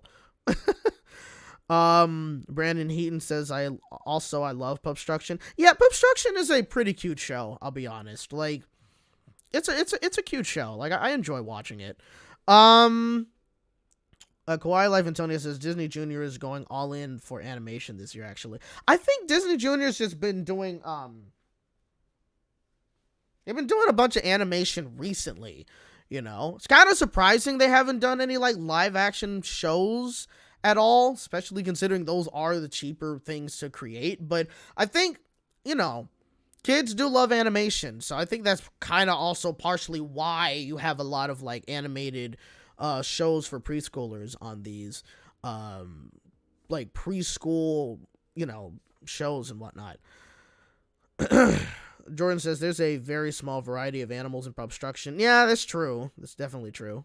Virginia Lake says just give Mickey Mouse a hug. He is the sweetest. Yeah, he is.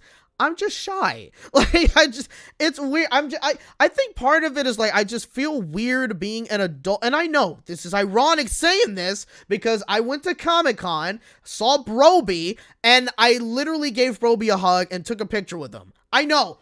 Kind of ironic that, like, I'm like, I feel weird as an adult being at Disney and giving Mickey Mouse a hug. I know, it's weird. It's lots of people do it, but for whatever reason, like, it's just a me thing. But yeah, like, yeah, I know, very ironic. I'm trying to see something very quickly. Because I know it's starting to. There's still a little bit of light. Like, I think I should be fine. And I'm probably, yeah. But yeah, that's kind of just. That's what it is with me. I don't know why, but, you know. Broby is goated, 100%. Yep.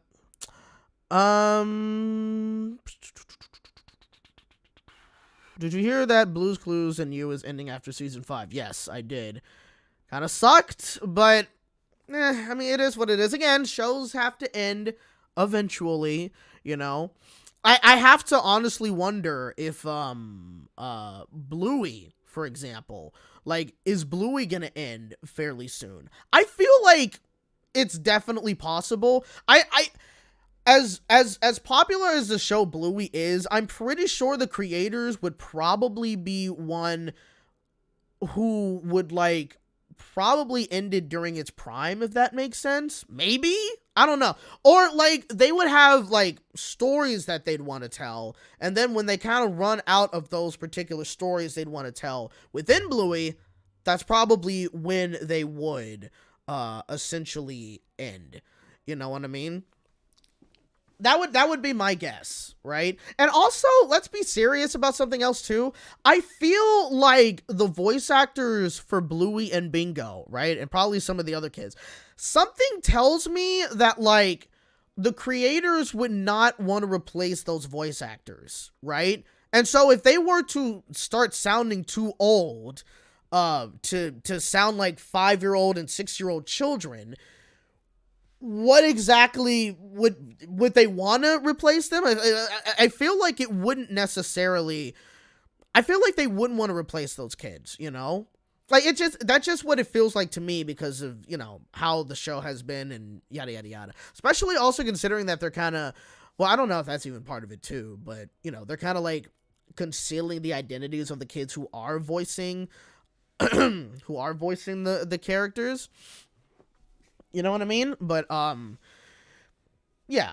Like, I have a feeling that if they were to start sounding a bit too old to, like, and yeah, because I doubt that they would age up Bluey, right? Unless they were to just make Bluey like a regular, like, cartoon, where instead of it being primarily for preschoolers, they start moving it towards, like, a regular animated series for families or something, which, I mean, it technically is that, but it is also for preschool audiences now, you know what I mean? I mean, you get what I'm saying, but, like, who knows? Like, I don't really know, but... Yeah, I'm sure Bluey isn't going to end anytime soon, but at the same time, it's like, I feel like there would be certain circumstances where I could see the show ending at some point. You know what I mean? Like, I don't know. Not that I would want it to. I think it's an amazing show, but at the same time, I would have to hope that Bluey never gets to that point where you start seeing seasonal rot. I would hope it doesn't do that. I doubt it would, but... even some of the shows that we've seen where they were amazing during their beginning years have kind of hit a seasonal rot at some point in their lifetime. So I would have to hope it would be a situation where they know when it's time to end the show and not keep it going because, that's just my personal take on it.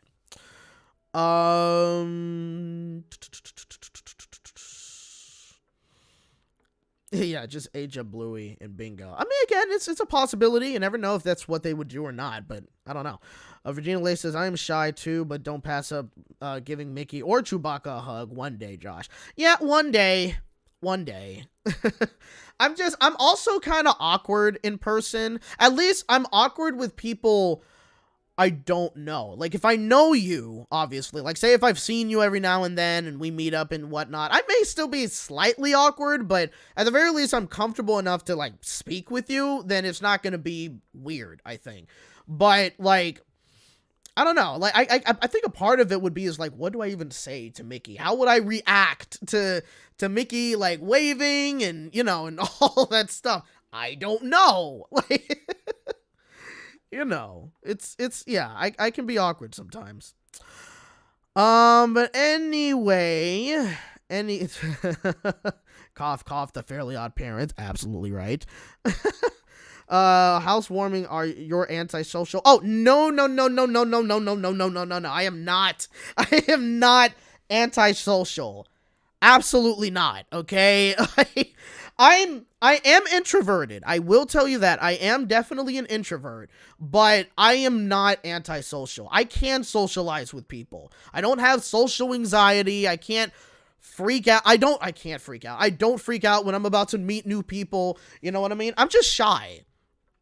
You know what I mean? Like, that's really it. Again, when I do start to get comfortable with you, which doesn't necessarily take too long, especially if it's easy to kind of chat with you and everything, like, then yeah, the awkwardness is practically gone, you know what I mean, for the most part. So, yeah, like, I'm definitely not social at all. Like, trust me on that. I'm just shy. That's for the most part, But I will say I've certainly gotten much better, because there's even been, like, some people where I've, like, met them at Disney, and, like, we kind of just interact, like, when I was on, Space Mountain, last night, that was, like, the last ride I went on, and thank God for Single Rider, because I was able to ride that twice in a row at the end of the night. That was awesome, and I literally only waited, like, 2 minutes each time I was in Single Rider, so there you go.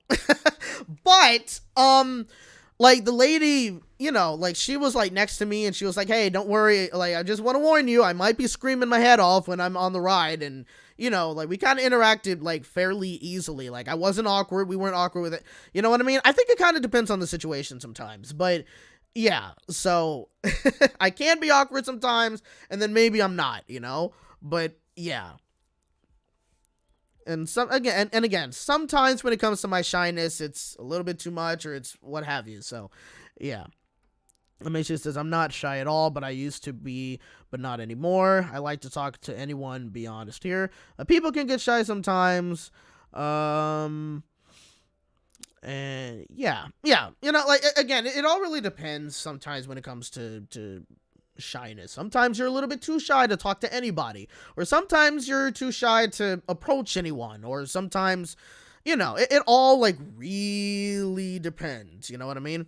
Virginia Lake says, far from antisocial on the live streams. Oh, absolutely. Yeah. I mean, for one, I'm talking with people on, through a computer screen. Like, either I'm typing, or if I'm talking to you guys, you know what I mean? Like, I'm talking to a camera. I'm not talking to a crowd of, currently 26 people are watching right now. I'm not talking to an entire crowd of 26 people and be like, hey, you want to say something? Hey, I'm answering your question. You know what I mean? Like, but yeah, I'm definitely not like anti-social, if anything. So it's, but yeah.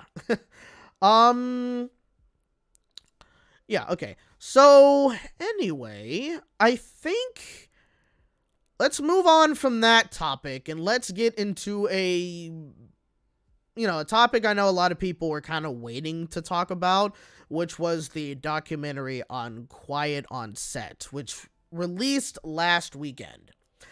So, yeah, and if any of you guys have seen it in the chat, definitely let me know and tell me your thoughts on it, because that's kind of why I didn't necessarily want to like make a video. Like, I feel like this was more of a discussion kind of thing, but we're talking to each other about, what was in the documentary and everything. Obviously, we're not going to get too far into it. There's a lot of things that happened within that show, or within the documentary that they talked about, that is like not something I really want to bring up on this channel. You know what I mean? Like, it can get dark and stuff, but especially considering I didn't really like particularly, I don't really talk about this kind of topic, on the channel, but it involves Nickelodeon, and of course it involves like a lot of shows on Nickelodeon and whatnot, you know what I mean? And it's, yeah,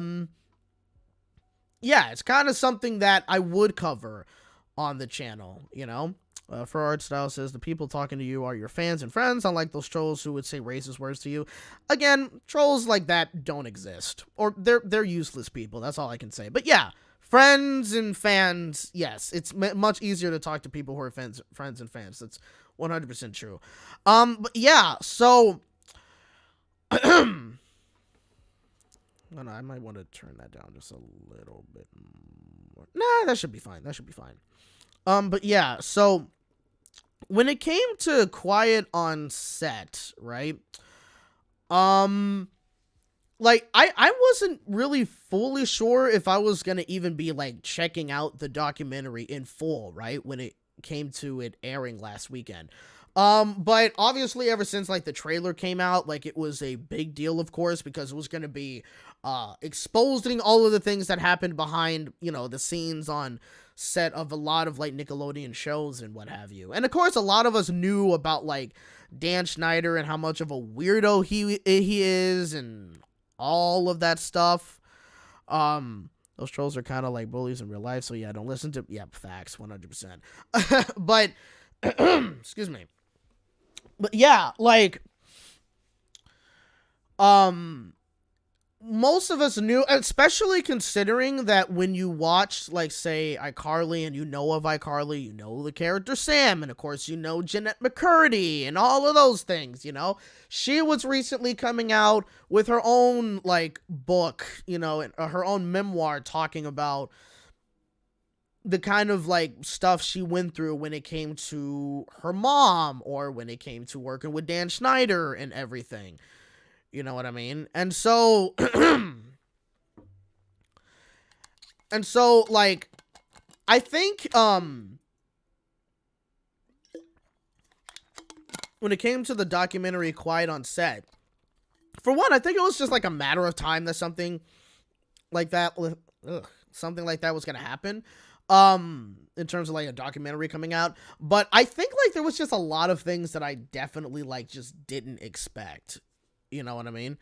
And seeing some of these people talking, I mean, first of all, it wasn't just about the things that would happen to like some of the actors or actresses on these shows, even going all the way back to like All That, which is crazy.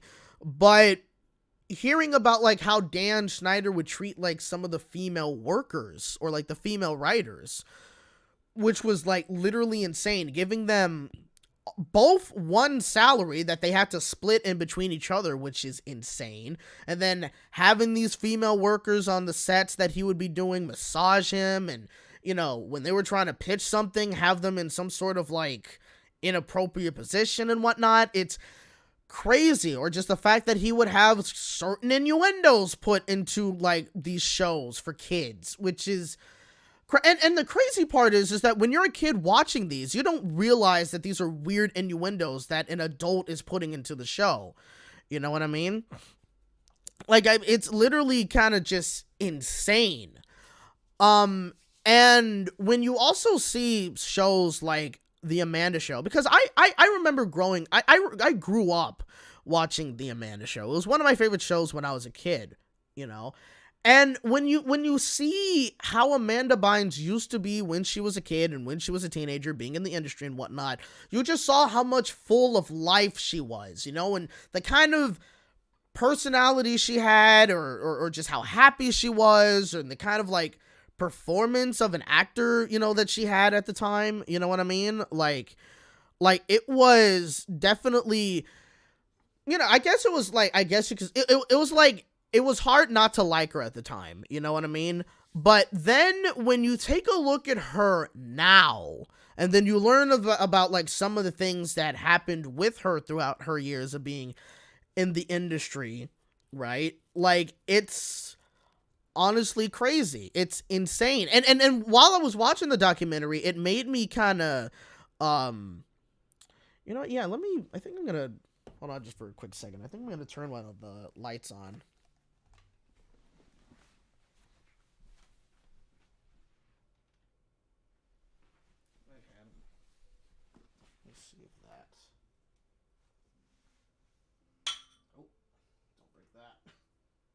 Good. Okay, I think that will... Yeah, I think that's a little better. Yeah, just because the sun's starting to go down. It's still, like, light outside, though, but yeah.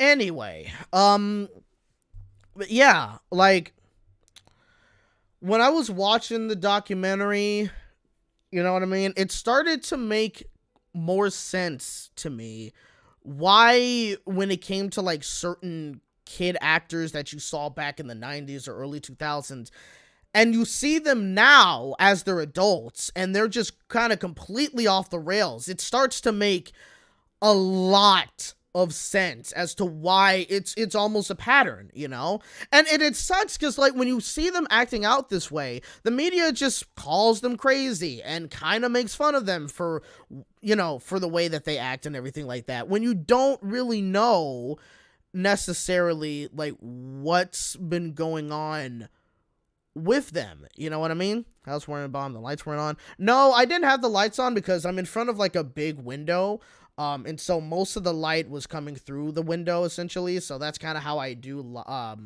light up most of the live stream, or say if I'm doing a video, that's kind of how I do it, mainly because, you know, sometimes a window light is like really good when it comes to like cameras and stuff. And, you know, sometimes it could be the best light you get depending on how it is. Yeah. But going back to it. Yeah. Like, when you see like certain actors at the time, they start going into drinking, or they start taking drugs, or they literally kind of go crazy. When you hear about some of these stories that happen on the set, and mind you, I'm kind of trying to be not vague, but I'm trying not to go too full into detail, you know, about like what happened. Like, if you've seen the documentary, you would know what happened to some of these kid actors and what have you. But yeah, like, it just unfortunately starts to make sense. I think one of the things that like got me really freaking heated in the first season was hearing that like one of the people who worked on like a show that like a parent's daughter was on, right? Like he was messaging her, I think like through email or something. And then he just one day sent her a picture, a very inappropriate photo. And then you found out that the dude had a history of sending pictures. I think it was sending pictures to other girls her age. And he was writing a diary, said some pretty like gross things, you know, and also had like, I don't want to get too like into detail of, your mom says a deep, yeah, pretty much that. But yeah, like, but yeah, like when I first heard those details, like I literally had to pause the documentary because I honestly was disgusted and I was fueled with like so much anger. You know what I mean? Like I literally had to pause it just to kind of calm down. You know what I mean? Like that's how upset I was. Like when I talk about like when I talked earlier in the stream, when I'm talking about like how I can get emotional and whatnot, that's what I talk about. That's what I mean, right? If something disgusts me or makes me very angry or whatever, like I will just tend to really just get physically upset to where I actually have to calm down a little bit. Sometimes it means I'll just have to drink some water and that'll like physically just calm me down. You know what I mean? Not like, oh, I'm talking about like a massive like I turn into a massive monster or whatever. But you know, trust me, I don't, but like you get what I'm saying. Like I'll just get filled with like so much anger that I'll just have to like maybe drink some water to calm down and just like not scream and not, you know, sometimes I get visibly shaken as well. That's how bad it can get, you know. Housewarming bombs says, are you talking about Brian Peck? No, we are not there. We're about to be, but it was the first person that we I don't remember his name. I think it was a young guy at the time, like he was in his 20s or something. He was definitely not Brian Peck, who is a whole other person, you know, who like good lord. But yeah, like that one was, again, just hearing what the first guy did, like that one made me like visibly freaking upset and stuff. And it was crazy that he didn't get that long of like a prison sentence. That one shocked me, you know. Same with like Brian Peck. I think Brian Peck only got like what, like over a year of prison time for all of the things he did to Drake Bell, which that was a surprise to me that Drake Bell was somebody that was treated by a specific adult on set or whatever. That one like really shocked me. You know what I mean? And it was crazy, like when I was watching the second part of Jason Handy, I think that was his name. Yeah. But yeah, like when it came to like the second documentary, you also had like Drake Bell's father talking about his experience, and that one was tough. That was really, really tough because like you could tell like the father knew when it came to Brian Peck that he was a man not to be trusted and he was a little too close to Drake, right? And then when you hear the fact that like that Brian Peck was somebody that when you hear that he eventually got arrested and the father was relieved, right? When you heard the father in the documentary at the time say, man, I'm thankful. I knew that he was up to something, but I am thankful that he didn't hurt you, Drake. That one was like, when I heard him say that, I was like, oh my God, he didn't know. At the time, he didn't know.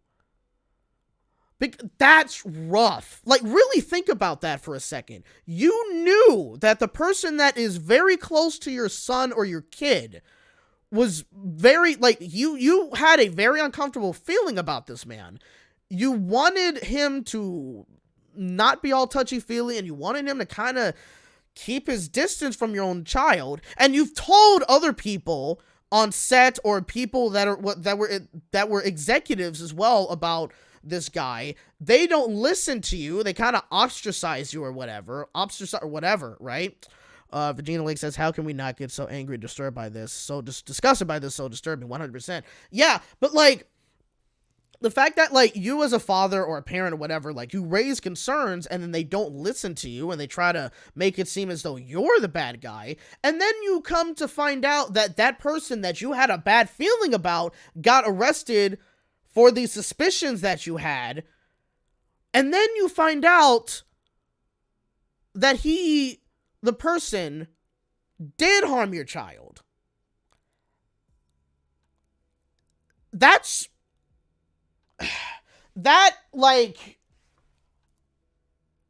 was really difficult, again, when you heard that he was relieved that Drake didn't get hurt, but at the time he didn't know.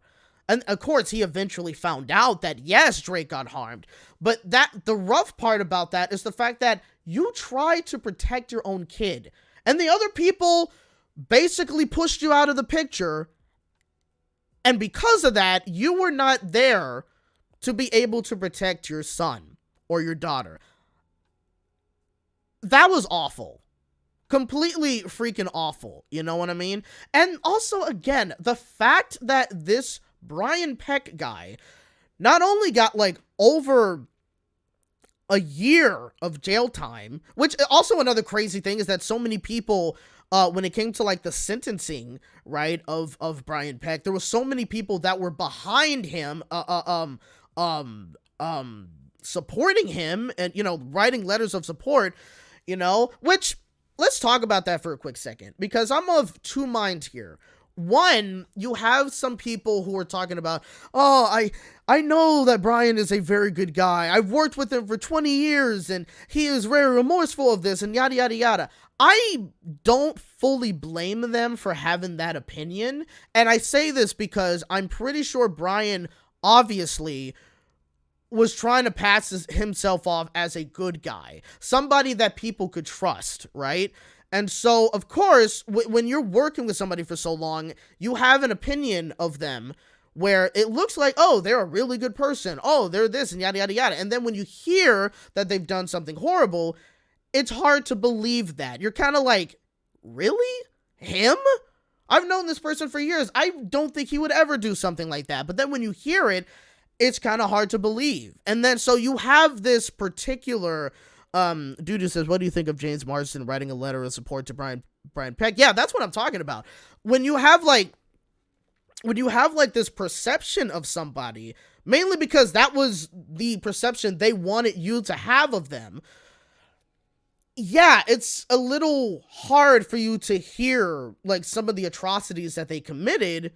And so you're kind of like, yeah, you're kind of conflicted, you know what I mean? So on one hand, when it comes to these people, I can't fully blame them for why they were writing letters of support to Brian. I still think, of course, it was 100% wrong because they know that he did the things he did to Drake.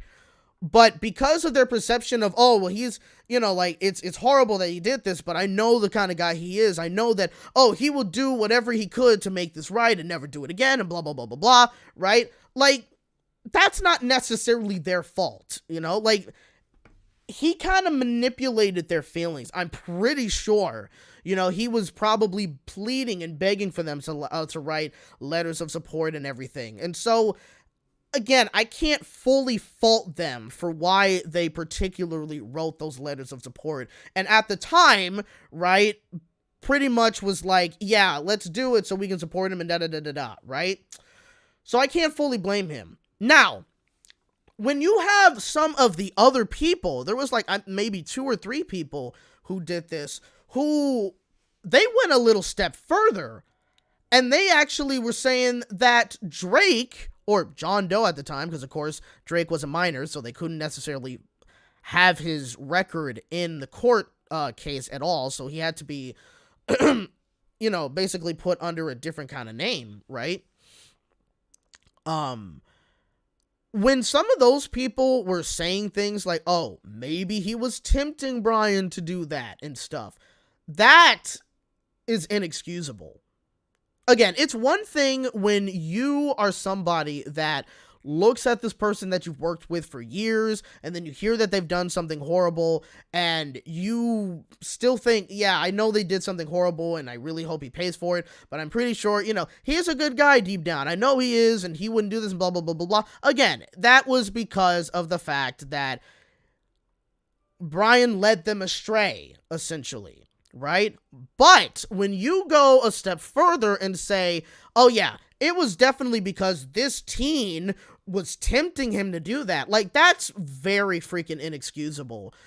To try to say that, oh, this teenager, yeah, you know how teenagers are when it comes to blah, blah, blah, so they definitely were trying to do something to get Peck to blah, blah, blah, blah, blah. Like, that's disgusting.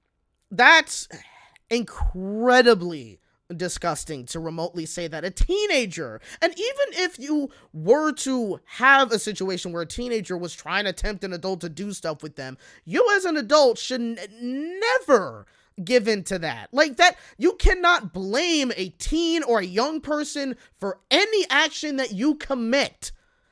As an adult, you cannot blame them. And for anybody to blame people like that is just freaking gross. And on top of that, which was even crazy, now we're past the letter situation. Even after he gets convicted of committing this crime, and also after having to register or be a part of the registry, he still gets a job at Disney on Sweet Life of Zack and Cody. It's like, how on earth did that happen? Like, how does somebody who was a part of the registry even get to be able to work on yet another show with children? That should not have freaking happened.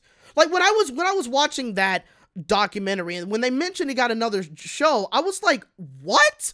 I think I probably yelled at the television screen when I heard that. Like, there was no reason as to why they should have at all allowed this dude to be on another set where children are in close proximity to you. Insane. Now, I'm sure that something like this now probably would not be able to happen. Possibly, I have literally no idea, but like, I still think it's crazy that it happened to begin with. You know what I mean?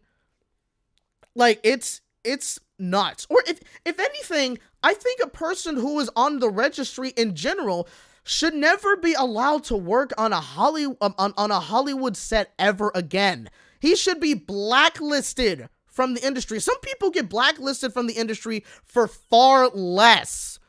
You know what I mean? But he's still allowed to work in that just insane. I don't get it. I literally do not understand whatsoever, Northwestern Railway says, granted, they did fire him after the first season, but still it's gross that they hired him to begin with. Yeah, like, I just do not. Like, again, I don't understand how he even got another job to begin with at that point. Facts, Josh, he should have been blacklisted for life. Yeah, anybody who does any of those things certainly should get blacklisted. Like, there needs to be, like, way more protections. I'm sure nowadays, in the year 2024, there probably is way more protections for children, of course. But at the same time, though, like, there should have been instantly, like, after all of this, there 100% should have been like way more protections where, I mean, partially the problem is with certain people is that you can't vet them. You know what I mean? So like when you're hiring somebody, and especially if they've never been convicted of anything, never had to have registered as a SO, you know what I mean? Like, unfortunately, you would just never necessarily know who you're working with at that point, right? You just can't do it, right? But at the same time, again, common sense. If the dude, like, they should have ran a background check. You know what I mean? Like, you got to do background checks. When it came to me working on Maggie's Market or any other show that I was a part of, they had to run like a background check on me. You know what I mean? You have to go through a lot of these things, you know? So it's like, maybe background checks are just more common nowadays than they were years ago. I like legitimately have no idea. But again, it's honestly crazy just like how things like this were able to happen back then, you know? Or what's even crazier is the fact that you're a company, right? Nickelodeon is a company for children. It's a company that creates shows and movies, mainly shows and pieces of media content, game shows, whatever, for kids, right? And yet you, behind the scenes, do not do enough to protect these children. That's the crazy part about it as well. You would think that you would want these people to be protected. The people who are in your shows that are also making you money, like, you know, like, it's just, it's crazy to me. It's literally crazy to me. Virginia Lake says, fired after the first season still gave him too much of an opportunity to hurt children. Unbelievable. Absolutely. It's insanity to me is what it is. And again, there should have been some background checks. There was no reason why he should have been allowed to be on another set. None. Crazy. And again, when you hear a lot of these things, and also it's kind of crazy now that you're seeing way more people, because dude actually mentioned, did you hear about the lead actor from the Haunted Hathaways come forward about their inappropriate stuff on computers sent to their show's production? Yeah. Excuse me. Yeah, I did hear about that. I think it was like maybe 10, 20, or 30 minutes before I started this stream. Because my god brother, he sent me that video of her talking about that. No, it was, no. It was a couple of hours ago, because I was dropping off my dog, actually, when he sent me, that, post. I don't understand, and I don't get it, man. Like, it's literally crazy. It's crazy. Yeah. Like, this is just stuff that literally just should not freaking happen in any sense of the word. Kawaii Life Antonio says, yep, you feel sympathy on those that had to be affected by their past being a bit of a nightmare. Yeah, I can't, ugh. I just can't even, like, freaking, I can't even imagine that. You know what I mean? But yeah, I just honestly just cannot, imagine why, ugh. No, I can't imagine what that must be like when, like, you have this past, like, these things that happened to you years ago. Like, it's just disturbing. And honestly, like, because of that, like, I can't really watch a majority of these shows anymore. You know what I mean? I'm definitely not going to watch the Amanda Show anymore, because just learning about certain things, even, like, one of the characters that she plays, like, learning kind of, like, what that name means, it's like, I definitely can't watch that anymore, you know? I can't really watch, iCarly anymore as well. I can't really, I don't think I ever want to watch any more shows that were made from Dan Schneider at all. You know what I mean? Like, it's just, like, you kind of can't watch those things anymore after, like, you know what I mean? After hearing about, like, the stuff that happened behind the scenes, you know? Like, it's literally just freaking insane to me. Farrar says, I sympathize with stars affected by Dan Snyder's behavior, dissuading me from seeking stardom and encouraging similar... You know, honestly, when I was watching this documentary, I kept saying... excuse me. I kept, like, saying... Because, you know, that's the thing I do also have to say in this regard, is that what sucks about it is that so many kids, when they watch these shows, they want to be in the position of these kid stars that they see on television, right? You want to be the next iCarly, or you want to be the next Hannah Montana, or you want to be the next Zach and Cody, you know what I mean? You want to be a star on TV. How many kids at that age wanted to be on Nickelodeon or wanted to be on Disney Channel, right? So many of them wanted to. You want to be on a show. You want to be famous and stuff, right? And those kids probably should just consider themselves lucky that they were never on television at that point. Because, look, who knows which, yeah. I for sure wanted to be on Disney Channel. Yeah, of course. I always wanted to be, like, on a sitcom, like one of those sitcoms. Because not only for the fame of it, but it seemed like it would be fun to be on those kind of shows. You know what I mean? But, like, again, it's just a shame when you see, like, the behind-the-scenes stuff that happens with it, you know? Like, because that does affect you at the end of the day. And when people do things to minors, they don't think about that. You know what I mean? Because they also don't care. They don't care about those things. Josh Peck. I mean, not Josh Peck. Wow.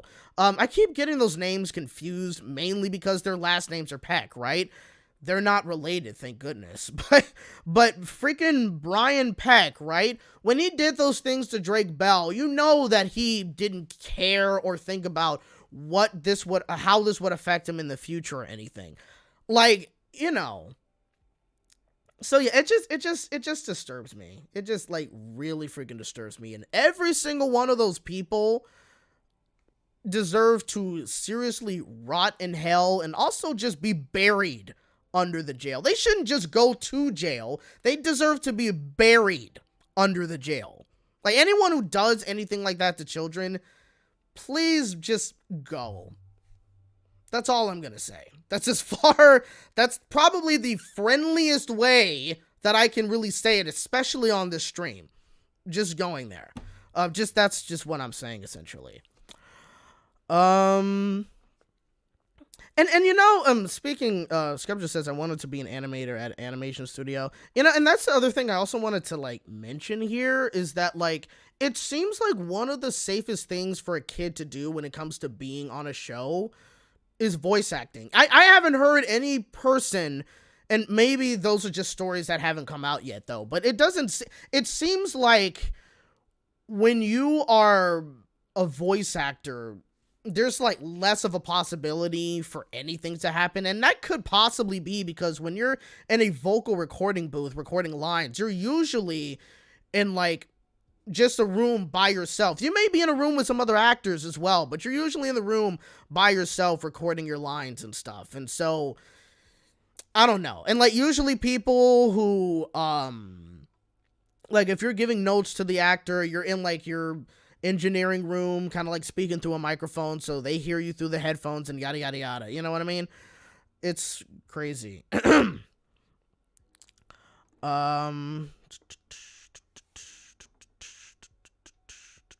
Gillian says, I always wanted to be famous, even at a young age. Yeah, again, a lot of people tend to want to be famous because it looks like it's a glamorous lifestyle, but look, I definitely don't want to be famous, you know what I mean? Like, if I'm ever being in a show or a movie, it is definitely not for the fame of it. It's only because I enjoy acting. I love to act, you know what I mean? Like, that's my passion of mine, and sing. So, that's why I would want to do anything, whether it be a movie, short film, television show or something, or the show that I'm doing now, you know what I mean? Because I enjoy what I do, like, that's why I do it, not because I want to be famous. But, like, I mean, a lot of people, of course, when you kind of first look at it, like, especially when you're a kid, that's, like, the main reason why you want to be famous. Maybe not necessarily because you enjoy the craft, but you want to be famous, like, that's kind of how I was when I was younger. But even then, like, I still liked acting because it was fun, but yeah, fame is like, I don't know. And also, kind of real talk here, should a kid really be famous?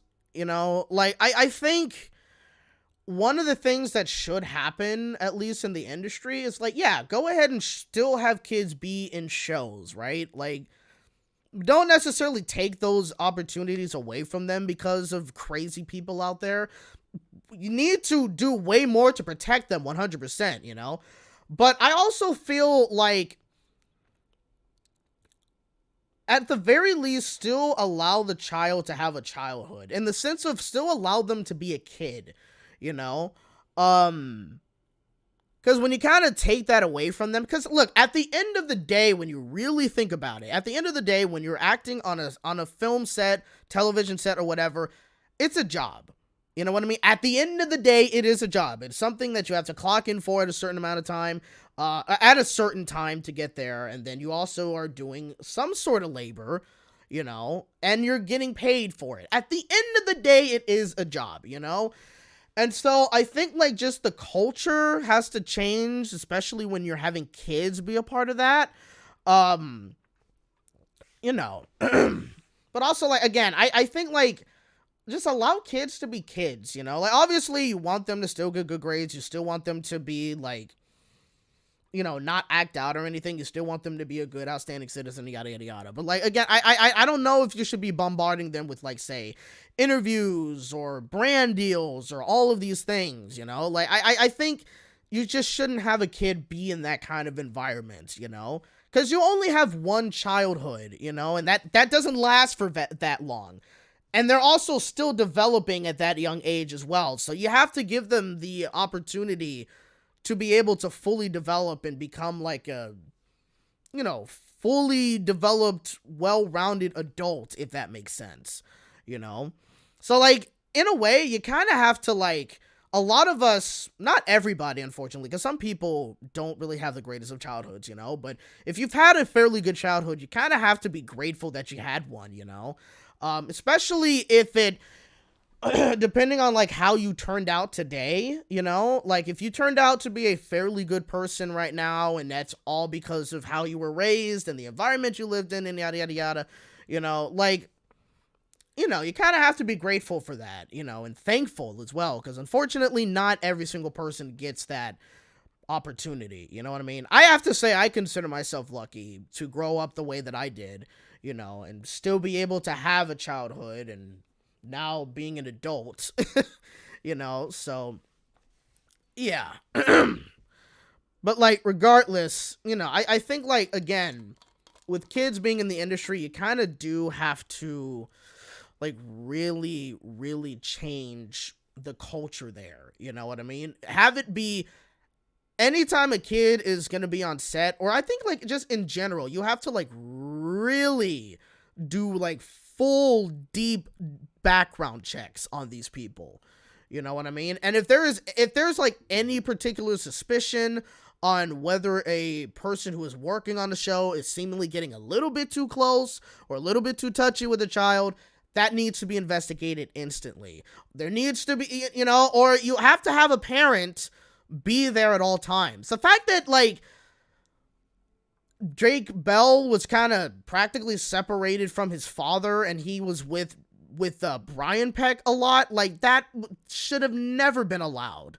You know what I mean? Like, pushing his dad out of the picture should have never, ever been allowed, you know? You have to have parents there, you know? Not every single parent is a good parent, 100%, but still, you know, like, you have to, parents gotta be a part of it. But you also gotta have, like, you know, people who are just, like, there specifically for the safety of the child on any of these shows, you know?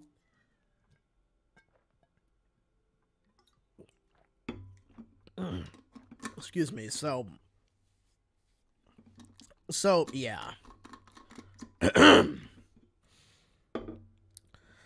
So that's kind of, I think that's kind of like basically where I end that, essentially, you know what I mean? Yeah, there's just a lot of things just need to change. Hopefully there is a lot of things that will change in the future. If there isn't regulations already, I hope this pushes people to demand for more regulations when it comes to that stuff. You know what I mean? Northwestern Railway says the black guy's mom was the smartest to the BS. Yeah, 100%.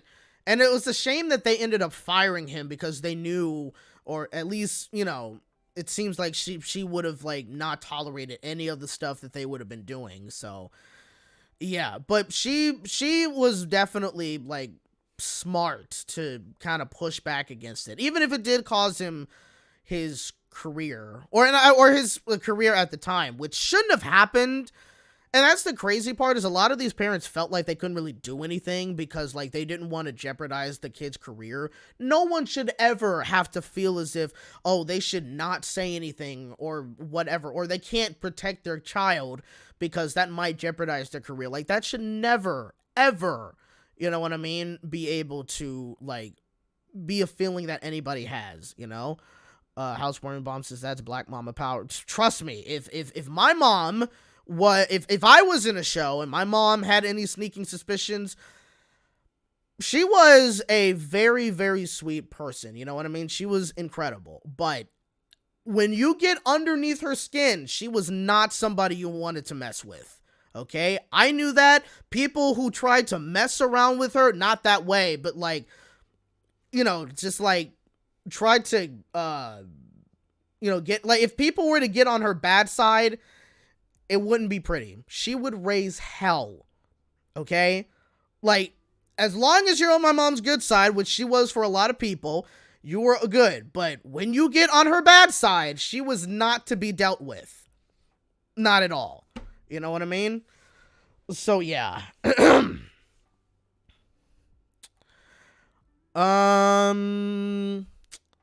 Yeah, so that, I think, is just about, I think that's about it. So, damn, we've been live for about 2.5 hours, essentially. It is 7:19. Yeah, I guess we could go on just for a tiny bit, you know? I don't know, like, maybe another 10 minutes or so, or maybe, I don't know. Or I could just end it now. I'm not 100% sure. I would like to eat dinner eventually, but also I do have to go to bed in like a few hours, mainly because I got to get up pretty early to head on over to the studio tomorrow to film the show. And I also have to kind of go over lines as well, so I probably should be ending the stream fairly soon right now. So just so I can get ready for tomorrow. Mason, Kawaii Life Antonio says, time sure does fly. It does. This didn't feel like 2 hours. Like, that's crazy. It's like, I've been going for 2 hours? Like, what? Crazy. Mason really says, hey Josh, have you heard about season 2 of Monsters at Work is coming out soon? Yeah, I'm kind of excited for it. I liked season 1. Season 2 definitely seems to be pretty interesting because now you have the situation where you have, like, I guess the laugh power isn't fully cutting it. I mean, kind of was the same somewhat with season 1, but now it seems like it's kind of going out of whack, and you still have some monsters that want to do like scare power and everything, and they kind of created their own company. So that's going to be like pretty interesting to see like where they go with this. So that's gonna be pretty cool to see. So I probably am gonna check that show out when it air. I think it premieres on Disney Plus first, but then they also are gonna premiere it very soon, on Disney Channel as well. So that's pretty cool. Virginia Lake says, now that's an incredible mama. We have to protect our kiddos. Absolutely, 100%. My mom was an incredible mother. You know what I mean? Like I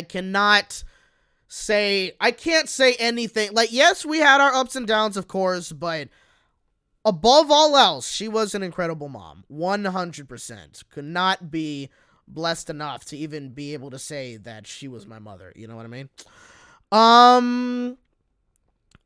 Trey Barton says, sometimes time goes by fast and other times it just goes by slow. And when time goes by slow, you really feel how slow time is going. You do. And it's usually when you're doing something that is boring as heck, right? Like you could just really feel how slow time is, and it sucks. Like it really freaking sucks. Kawhi Live Antonio says trueness right there, Josh. Yes. I think there was another comment that I wanted to go over. Kawhi Live Antonio says, I understand, Josh. We all have our duties. Yes. Yeah.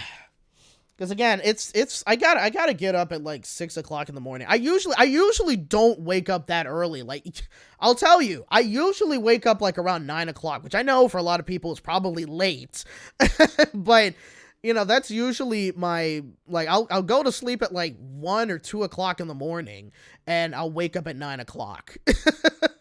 But yeah, I gotta get there like at like the call time for tomorrow is 7:30 in the morning. So yeah, and we got a lot of work to do. We got to also, we got like a lot of green screen work that we're going to be doing. We also got to do a musical number. We already recorded the vocals for it, but now we also got to dance and do some other things throughout the song as well. So yeah, it's going to be interesting. And that entire episode, we film our episodes in one day, right? And this week we're going to be filming, we're filming 5 episodes and I'm only in 3 of them. So I do have some more days off this time than I did last year, technically. But either way, and also there's just like one day of the week that we have, like everybody has off where you don't come in for filming, and it's just like, you know. But yeah, so it's going to be interesting. I'm very, very excited to see everybody again tomorrow. Housewarming Bomb says, I saw your video, Maggie's Market. I haven't seen it yet. It is on a kids live stream, not live stream. It's on a kids streaming service called Yippee TV. It's a Christian show-ish. Like we don't talk too much about like religion necessarily, but we do kind of like in the show, we're kind of, you know, like, oh, we teach the kids about lessons, but we also apply like a Bible verse to it, and it's this and yada yada. That's kind of what we do. But you know, it's a pretty fun show. Yeah. Let's see. Your mom says you binge watch your own show. You know, I can't really, because like we sporadically like release episodes of the show, because it's one person, I think it's like maybe 2 people that are editing it, and I know one person does like most of the effects on the show, and so like we don't have like a full team. The team in general is like fairly small, you know what I mean? Like with the way that we film stuff, we don't need like a huge group of people to do everything, right? So it's like a fairly, like, I'd say like people that are behind the scenes, which is the director, line producer, camera work, sound, props, and makeup, and all that kind of stuff. I'd say like At most, we probably have like maybe 8 people behind the scenes, probably. And then again, when it comes to excuse me, when it comes to like editing, you have like a few people that are also behind the scenes as well. So most people, so I would say, I would have to say, like, I think it's usually like maybe 1, 2, maybe 3 people that are technically editing the episode. And again, because we do like a lot of green screen for the most part, like we're mostly on like a green screen essentially when we're doing the show. And so because of that, there's like a lot of visual effects that they have to put in. And since we do kind of get like different angles and whatnot, like it's kind of a whole thing. And so because of that, that's why it takes a little longer to do every single episode. And because we only really have like those 1 or 2 editors, I think they can only really do like 1 episode at a time, instead of like another show where they can have like multiple editors doing like multiple episodes. You know what I mean? I don't fully know how like they fully do everything. And they're also working, mind you, they're also working on like other shows for the streaming service as well. So they can't exactly just fully fully focus on our show for like 24/7 editing all that stuff, so that's kind of why they that's kind of why sometimes the episodes may take a little long to essentially do, if that makes sense. Your mom says, I just searched it up on YouTube, and I must say you look way more cleaner than usual. No offense. Dude, is there a video of me in the show on YouTube? I don't even think I even knew. I gotta check that.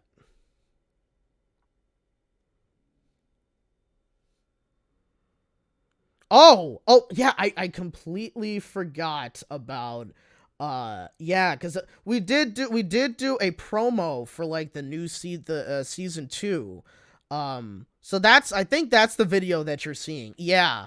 The reason why I'm cleaner is because I have makeup on, like they do kind of put like a little bit of foundation. They do something with my eyebrows and yada yada yada to make me kind of look a bit cleaner, for television, you know what I mean? So that's essentially why I mean, that's for like almost any kind of television show. They do makeup and all that kind of stuff. But yeah, that's why if you see me in the show, I may look like this, but I also look different. Yeah.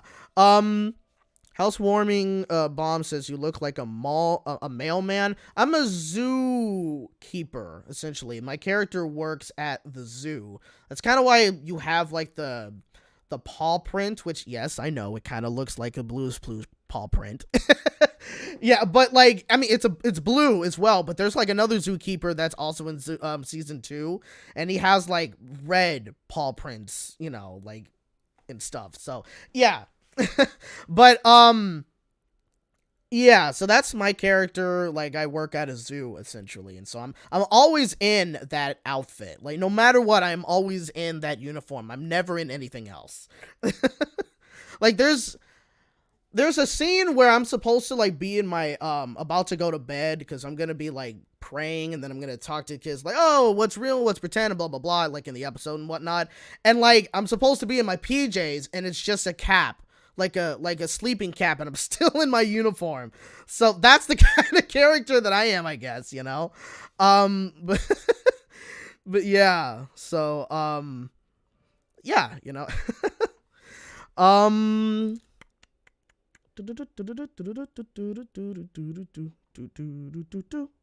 there it is.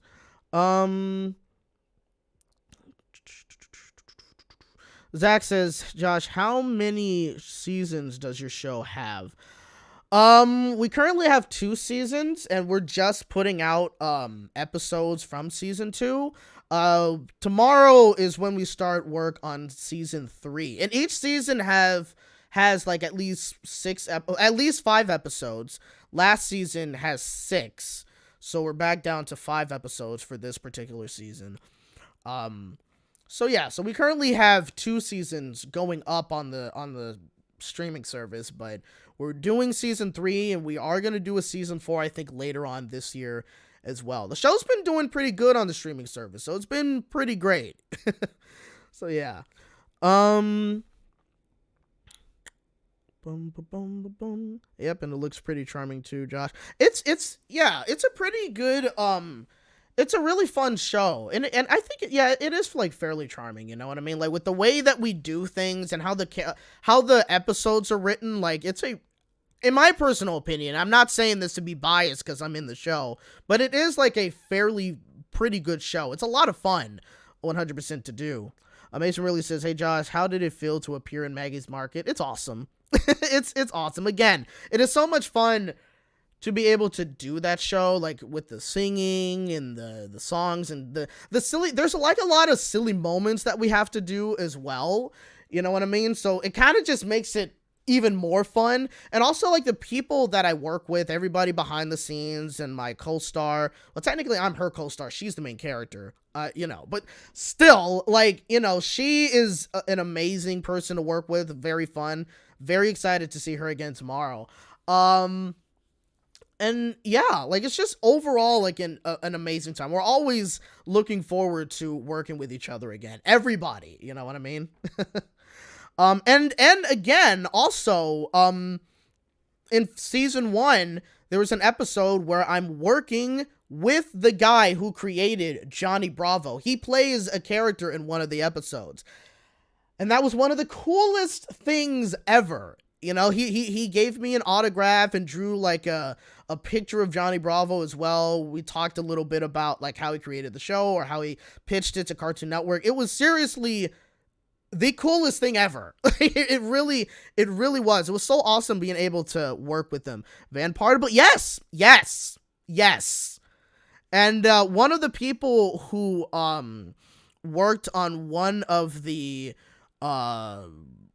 people who wrote one of the episodes for last season, they either wrote an episode or a couple of episodes for either Phineas and Ferb or Milo Murphy's Law. So that's also pretty cool too. The fact that Van Partible was there must have been amazing. It really was. Like it was just so cool. He was a very cool guy to hang out with, and the way that he played the character was very fun as well. So that was he also works at the studio as well. I think he was like creating another show for them. I don't know if the show was going to be for the streaming service or not. But excuse me. But yeah, like it was very cool to be able to meet him. Like I think it was like maybe a couple of days before we ended up filming that episode, like they mentioned who was going to be playing this certain character. And when he told me it was the creator of Johnny Bravo, I was like, what? Like I even had to look up like his name on the call sheet. And when I looked like I saw his name on the call sheet. And then when I looked him up on Google, I was like, no way, that's him. And then of course, when he was there the next day on set, I was like, I had to keep my composure, of course, but I was like, wow, that really is Van Partible, the creator of Johnny Bravo. Like, it was just so freaking cool. Like, it was, I don't know.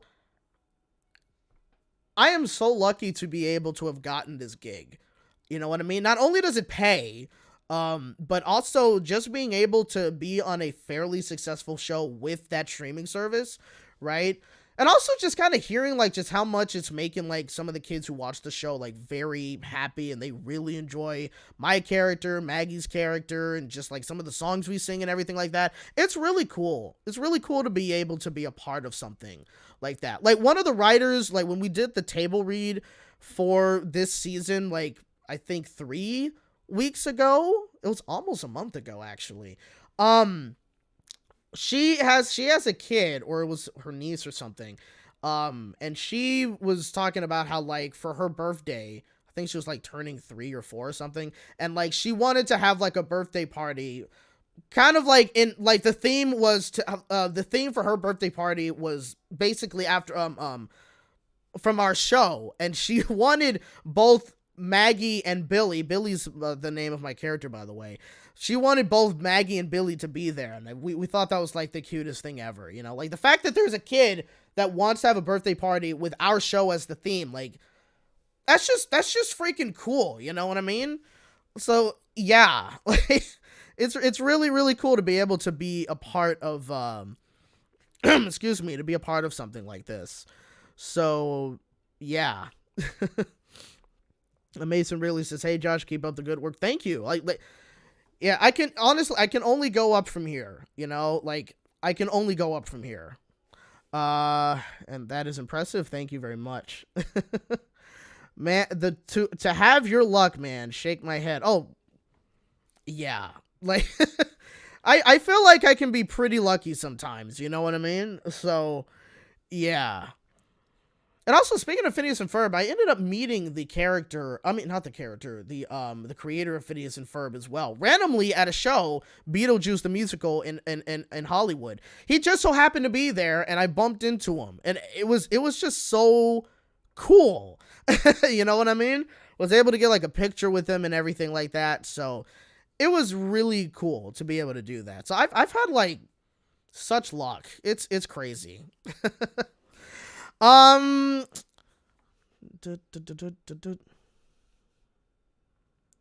mom says you couldn't say no to that, you monster. That's amazing for you to meet Dan Povenmire. Absolutely, yes. Like, again, another like moment where I had to kind of stay calm and keep my composure and not geek out. Like, I don't tend to geek out at all though, but still, the fact that it was like, that's him. It's like, what? I gotta meet him. I gotta say hi. I gotta blah, blah, blah. You know what I mean? It's the creator of Phineas and Ferb. Come on. So being able to meet two cartoon creators, you know what I mean? Freaking awesome. Amazing. So yeah. Script of the Wolf says you didn't read my question. Let me see if I can find it. That will be the last one. There you go. I have a question for you. Which voice actor would you like to meet in real life? I would probably have to say Tom Kenny, because I met Roger Bumpass, the voice actor of Squidward. I met him like several years ago when I went to Anime Expo and he was there. And I got like a picture with him and I got his autograph, which was really freaking cool. But yeah, I would love to meet Tom Kenny. He's done like so much work over the years, and of course the voice actor of SpongeBob. That would be the coolest thing ever. So if there was any voice actor I'd like to meet in person, it would be him. That would be freaking cool. But yeah, I think that is I think that's gonna have to be it. It is 7:39 right now. I do have to make me some dinner. And I also got to get ready for tomorrow. So I do 100% need to, I got to sleep like at least within 3 to 4 hours or something. Like I have to get going. Yeah, thank you guys so much for, Tom Kenny is awesome. Everyone loves SpongeBob, so it would be cool to meet Tom Kenny. Absolutely, 100%. But yeah, thank you guys so much for joining in this stream. The stream was pretty nice, honestly. Like, yeah, we went through like a fairly dark topic here, you know, but it was something we kind of had to talk about because it came out and everything. But either way, though, it was definitely a fun stream. I was gonna do a video this week, but I literally was just struggling to come up with an idea. One of those ideas was literally thrown out of the door because of the documentary. It's like, I kind of don't want to necessarily talk about Nickelodeon in a video for a while on my channel. You know what I mean? So that is definitely something that wasn't going to happen. Either way, and this upcoming week, I may not be able to do, I might, but I'm not 100% sure if I can do a video because of the filming. I do have days off, so I could make it work. We'll see. It also kind of depends on when Alex would be able to edit the video as well. So yeah, but either way, we'll see when it comes to that. But either way, thank you guys so much for joining in this live stream. It's a lot of fun. It's always fun being able to chat with you guys. Virginia Lakes is good night, Josh. All the best for tomorrow. Take good care. Hopefully, I see you in Mondo's stream tomorrow for Speculation Sunday. My filming day does end earlier before he actually starts the stream, which is usually around like 6 or 7. So I'll most likely be able to catch his stream tomorrow at some point as well. So we'll see. But yeah, it's always nice seeing you in the stream. Thank you so much for joining. And again, for everybody, it's always fun being able to chat with every single one of you guys. When will my next stream be? I literally don't know. Again, all of it is usually just up in the air. I never plan these. It's usually, you know, it just happens sometimes. So we'll see particularly what goes on, essentially. But yeah, again, thank you guys so much for joining in the live stream. Hold on a second. Yeah, because I always have to do this. Oh, end it with the, you know, yeah. But yeah, thank you guys so much for joining in the live stream. Hopefully I'll be able to post a video sometime this week. And if not, maybe I do a live stream in 2 weeks or something. I really have no idea. I don't plan any of these things. But, Channel 4 Kids, Housewarming Bomb, Gillian Felix, Northwestern Railway 66, Your Mom, Fur Art Style 101, Kawaii Life Antonio, Gillian Felix, Mache Russell, I think, Jordan, Zach's History Notes, Skeptor the Wolf, I think that is Silver Star, Virginia Lake, I think that is about Aussie All, Jonathan Megney, I believe, Mason Wrigley, Gary the Editor, of course, I'm going to see you very soon. I think that is about everybody. Kelvin Gallio, that's how you say last name, I don't know. But yeah, I think that is about everybody. So again, thank you guys so much for joining in this live stream. Hope you guys have a good Sunday. Okay, see you at Speculation Sunday. See you at Speculation Sunday, Virginia Lake, of course. Yeah, hope you guys have a good Sunday tomorrow. Hope you guys have a good rest of your week. If you are on spring break, have a good spring break. And happy early Easter. I may not be able to see you before Easter at all. So if anything, happy Easter if you celebrate Easter, of course. And hopefully you guys do have a good Easter. But yeah, thank you guys so much for joining in the stream. Hope you guys have a good night. And remember, you are hearing it from a regular bunny in a regular world. Peace out. And as always, thanks for watching. See you next time. Have a good night.